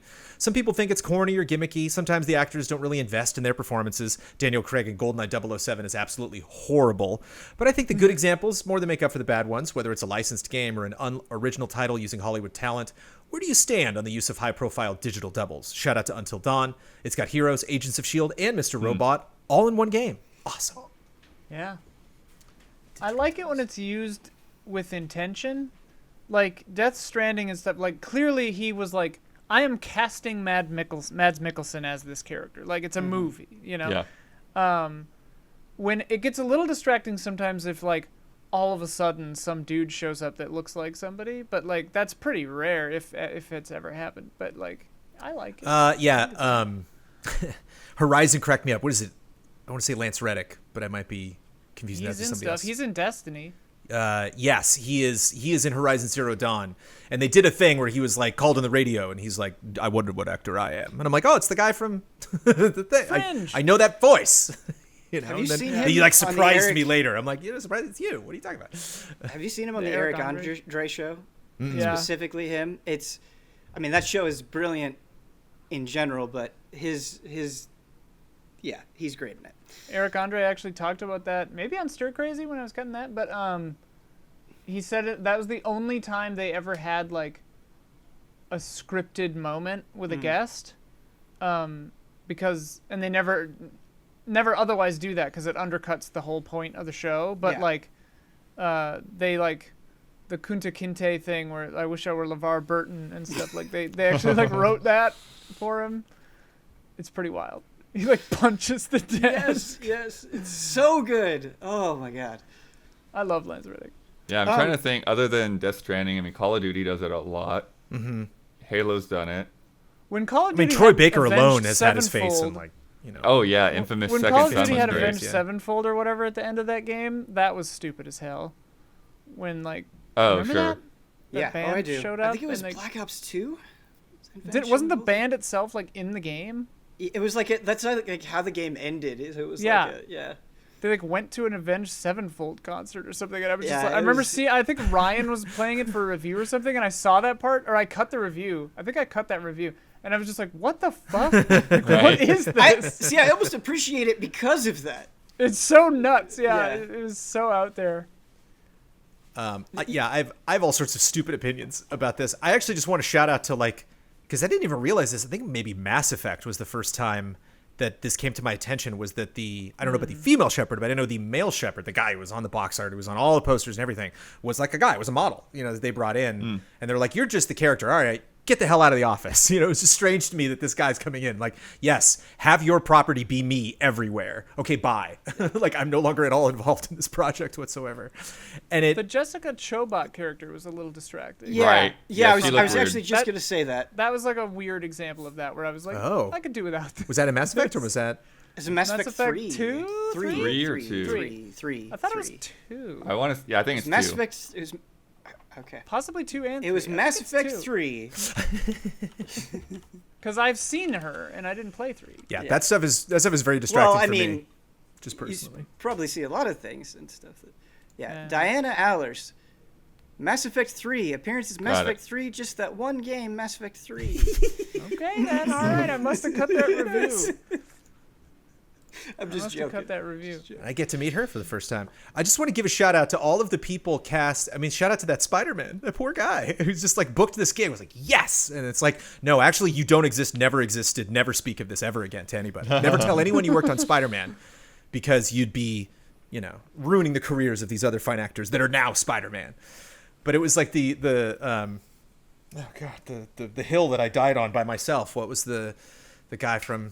Red First Dead review we Redemption ever 2. did. Stop it. The first review we ever did at Easy Quantum Allies. Break. Quantum Break. It's a Quantum Break guy. When they were Oh, like, oh yeah, no, yeah. it's him, and it's Iceman. And I was like, well, where was the guy they originally hired? Like, who? And it's like, the guy who played the main character of your video game. Who is that? They were like, who cares? And I'm like, wow, I guess nobody. I guess these characters in games. God, Yeah, I love they that had the video Game game of Thrones character. guy Yeah, in how that about the one, person who too. played them? Who? The human being who played the character you like. Don't care. I'm like, oh, all right. That's interesting too with the Remedy stuff, because it's like they jump back and forth between actual filmed scenes and Yeah. these virtual likenesses, and it's like, how are you not making yourself look bad by doing that? By using superimposition. They never- like yeah. crazy. Like they never fully show you anyone. They never did it again. It's always rough too. Even just, this is not like a real, likeness thing, but when a game has a CG opening scene over a thing you're eventually going to play in the game engine, and it's like, don't do that to yourself. Don't like show me the pretty version of it and then make me play 20 minutes later the in-game version of it. Doesn't matter how good your games looks. It's not going to look as CG good. for It worked Final in Fantasy Final IV Fantasy DS VII. is perfect. The in-game graphics, not so much. It's true. From Cody Spencer, I have about 3 different love and respects ready to post, but I will keep Okay. doing this one every time Ben is on, because I am determined, and I'm sure you are tired of reading the same one, Jones. With that aside, I can't wait for you to get back in the studio. I'm also loving my new Chibi shirt. So, with Ben on the show this week, Must be nice. the- We haven't gotten ours. there's a reason. Shots fired. There's a reason why I didn't bring this up, Ben, because if you did as well as you did last week on that metal versus magic card thing, Oh, boy. you're gonna destroy this game. This is the Ben Moore game. We're all just gonna watch Ben. I'm You're hoping. just setting me up for failure. Yes, I am. So with Ben on the show this week, I thought it only appropriate we play a little game to test your Monster Hunter knowledge. Monster Okay. or Pokemon? Love and respect, Cody.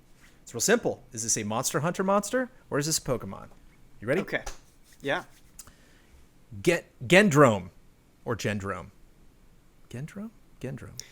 That is a Monster Hunter monster. Ding, ding, ding. Boa Boa. Sounds like a Monster Hunter to me. No, that's Boa Boa. Pokemon. Is it wrong? According to that, I mean, I don't know any of these, Ben. I actually know, I do don't know know. one. I don't know Boa Boa. According to Cody Spencer, that is a monster from Monster Hunter. We got him, Cody. Okay. We did it. We We got got him on him. one. He's been so green on my screen for like Yeah, he's 40 really green on my minutes. screen too. Am I green? Whoa. Super green? Yeah. I got no green. Super green? I got no green with you. Thanks, Zoom. Can you see the green in his face? Can you see just a little of the echo? Carablast. Karra blast. One word. That sounds like a That's- Pokemon. Maybe Yeah, a that's a Carablast. Pokemon. That That's is a Pokemon. Yeah, yeah. Blast is just a word that I don't Yeah, see Monster going Hunter into ain't Monster that Hunter. stupid. Yeah. Giggy? Jiggy? Gigi? Giggi? That's Monster Hunter. Correct. Necrozma. That's Necrozma. that one's a toughie. Necrozma, I'm gonna say Pokemon. It's a poison Pokemon. crow is my guess. Yeah, maybe. Or Gorbis. like a dead crow. Gorbis. Pokemon. Take Gore and Abyss. Yeah, Gorbis. Pokemon? Gorbis. Gorbis. I don't know that from Monster Hunter, so I'm gonna say Pokemon. That's a safe bet. That is a Pokemon. Hornator. Monster Hunter. You just guessing, Ian? Or you... Oh, I know it. Hornitar. Yeah, that's a monster. Popo. Popo's Monster Hunter. Slagoth. That's a Pokemon. That's Pokemon. I'll say Monster Not Hunter. Monster Hunter. That is Monster Okay. Hunter. Oh. These are deep Monster. I was Hunter thinking that cuts. was like a muck variant or something. Slagoth. Yeah. Yeah. Flygon. Flygon is Pokemon. Sharpedo. Also Pokemon. That sounds. I Like know Sharpedo and Flygon are the only two that I know. And finally, Velociprey. That's Monster Hunter. Monster Hunter. Correct. All right. We got him on a couple of those. Yeah, you did. Slagoth. Like, Your green went away. Oh, thank Nice. goodness. A win and a win. Yeah, we're doing great right now. I'm going to look these up. Oh, it's... You said Slagoth. It's Slagtoth. You fucked us, Jones. Spencer Jones. That T made all the difference. It's a Slagoth. No. It's actually... It's, okay. you know what? It's funny. It's the only one that Google Docs flagged that it's spelled incorrectly. And when I says, did you mean? It says, did you mean Shogoth? No, Shogoth is its own thing. That's Lovecraft. That's another game. The Boa I should have known. These guys are adorable. Who's the Destiny 1 guy that we fought like a bunch of times? Who was the guy in the Oh. first... It's like the first big bot. Isn't that Shogoth? Yeah. Something like that. No, Fogoth. Fogoth. Fogoth. Yeah, it's like I was Get my like it's like goths Phalanx, confused. but not Phalanx. Yeah. Fogoth. From Sponge J1, hello allies. While doing some research for the next installment in my epic series of befuddling games, also known as Time Splitters, I started to realize just how many games share the same engine. So, I made a game out of it. Below I've listed some game pairings. You have to tell me if they share the same engine or not. Bonus points if you know the engine they share. I hope you have some fun with this. Sorry, Enforcers. Sponge J1. Prey 2017 and Dishonored. Frostbite? Same No. engine? Well, for question Definitely number not 1, do Frostbite. they have the same No, they engine? both Question use 2, if they do or Whatever do not. Bethesda's is. Can you say that? Can you do that again? Yeah, Prey and Dishonored. Do Prey and Dishonored use the same engine? If they do, what is it? If they don't, what are their engines? Wait, They- but you said the earlier Prey, right? 2017. No. They Oh, do. 2017. They absolutely do use the Yeah, same then I would say so, Yeah. yeah. I'm like 99%. I somehow missed that. Sponge J is going to sneak in there with that 1%, Ben. According to Sponge J, Prey runs on CryEngine 3.6 and Dishonored runs on Unreal Engine 3. Okay. I I'm knew wrong. I knew Dishonored was Wow. real, but Yeah. Okay. Some of these Wow. might be surprises. I really thought they were the same engine.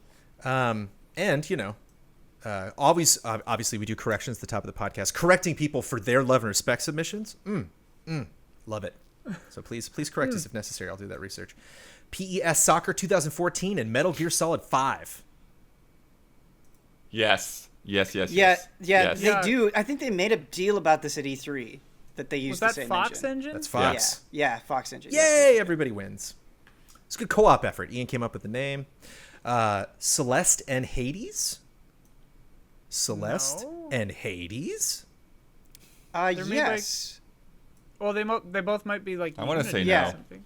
I think But I think yes, both Unity. I want to say. They were both developed using Monogame. And I okay. actually saw somebody, because this was posted last week as well, so somebody on Patreon say, Monogame's not really an engine.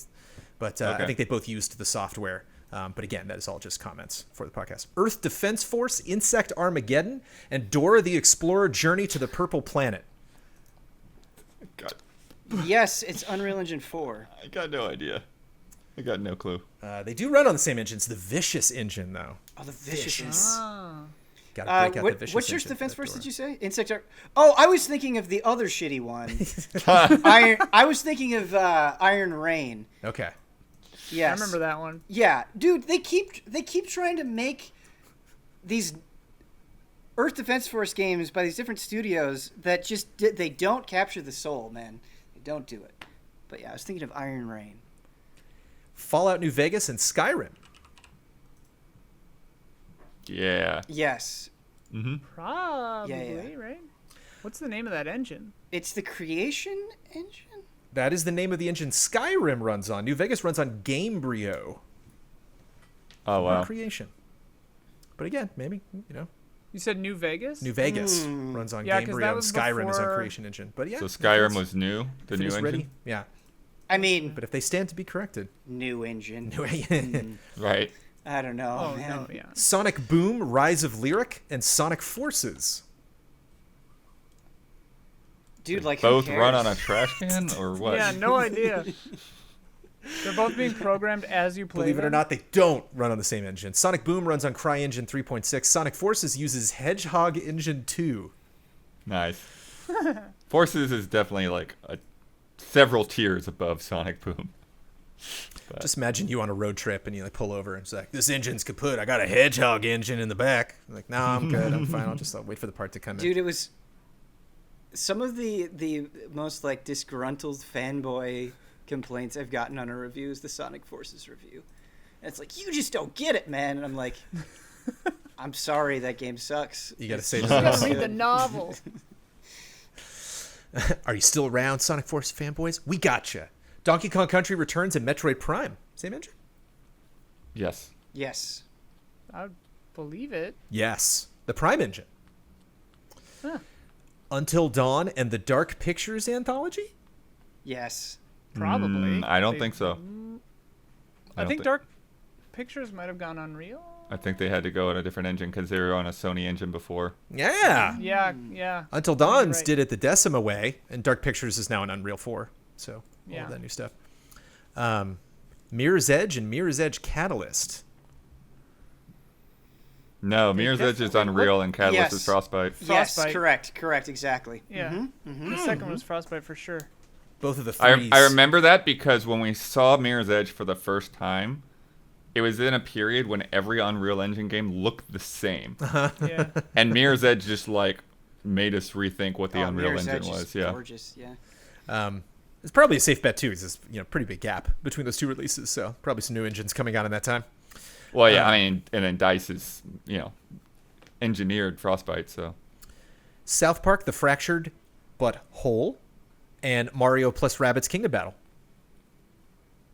Same engine? I'm gonna say yes. Probably. I'd guess yes, but I don't know. Snowdrop. That's what they're both on. Oh, okay. Yeah. There are a lot of engines out Snowdrop there. is from the Division team. This is true. The Witcher card game and Cyberpunk 2077? What? Gwent is the Witcher Gwent, card. yeah. Yeah, Gwent. Oh, sorry, Yeah. Gwent, the Witcher card game. I think that's the official Yeah, title. I think that they're using the same engine for those. That's the red engine, correct. Finally, Sorry if you can hear these kids just constantly laughing and kicking the wall. That's what that noise is. just smoke grenade. Yeah. And finally, Grand Theft Auto San Andreas and Grand Theft Auto 4. No. I don't think so, but they could be. Doubtful, right? That's an interesting one to end on. It's like, that would be very surprised, yeah, if those two. San Andreas was on Renderware. GTA 4 is on Rage. Rage. All caps. Side on my right. I'm still just a rat in a cage. Sometimes. Time for bets. Next week's bet: Assassin's Creed Valhalla: Wrath of the Druids, being one of the only things launching next week. But we'll all be playing Resident Evil anyway. That is the first major DLC coming to Assassin's Creed Valhalla. Launches on May 13th, the day we record the podcast next week. I am going to boot that game up, and despite my better judgment, I'm going to be going to the area of Wrath of the Druids. This is a whole separate map. I am assuming when I get there, they're going to have a nice GIF-wrapped cutscene for me. How long will that cutscene be when I get into the new area? Ian Hink. 1 minute, 12 set. I thought that little square there was going to be your answer. You're like, these dimensions of this These box. dimensions of this table to hold my upcoming synth rack Ben Moore. that I had built by my friend. Nice. The table looks much better than my ridiculous rendering. How long is it going to be, Ben?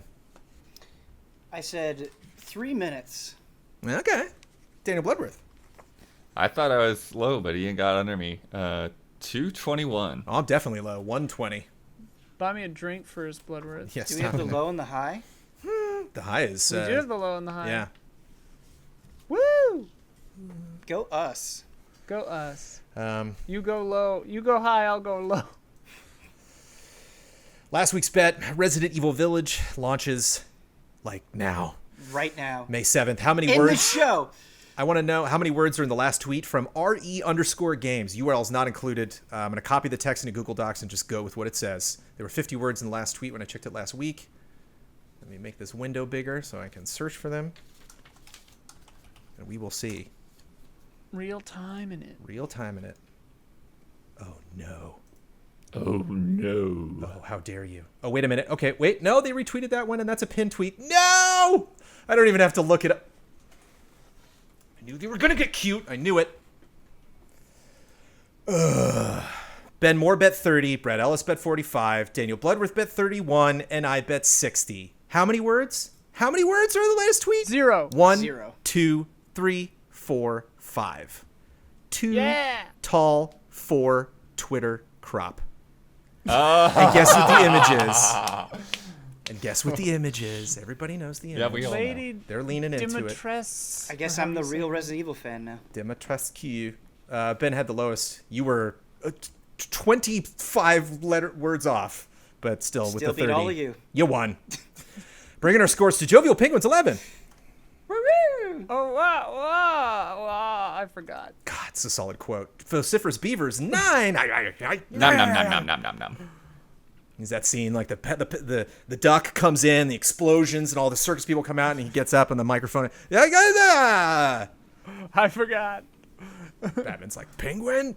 Let me tell you about patreon.com/easyallies. We do exclusive shows every now and then, shows that you can only see on patreon.com/easyallies. We just wrapped up one of those, created by Kyle Osman, the last season of season 3 of Achieve It Yourself, produced by Michael Damiani, and did a fabulous job with it. Achieve It Yourself is this. Nintendo doesn't have achievements, and so we ask our community of patrons to think up achievements, and then we try them, and we either pull them off, and it's wonderful, or we fail, and it's more wonderful.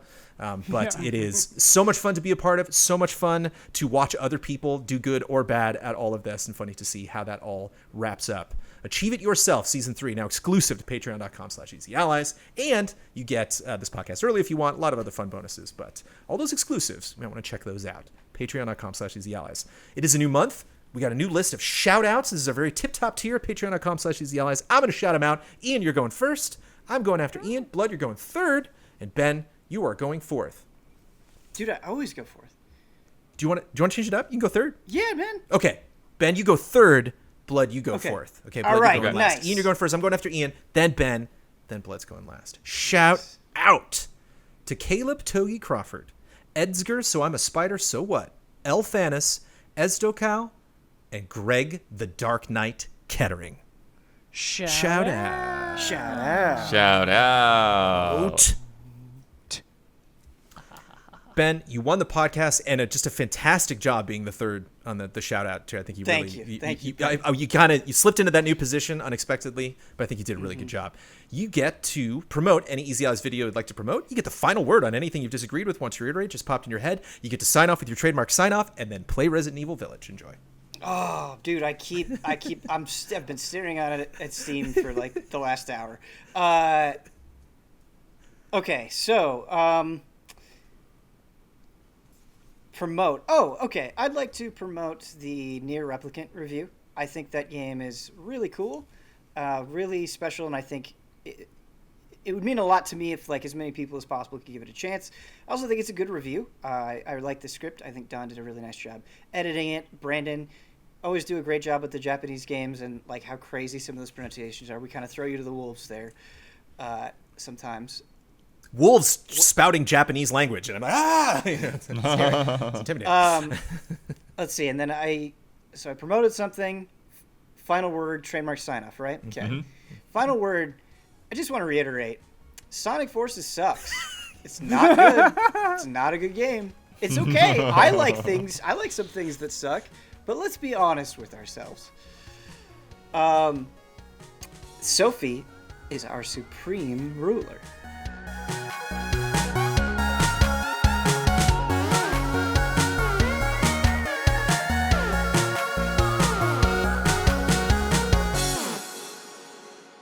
What don't I know about Mutant Year Zero? I mean, I'm sure there's a lot you don't know about it, but Damn.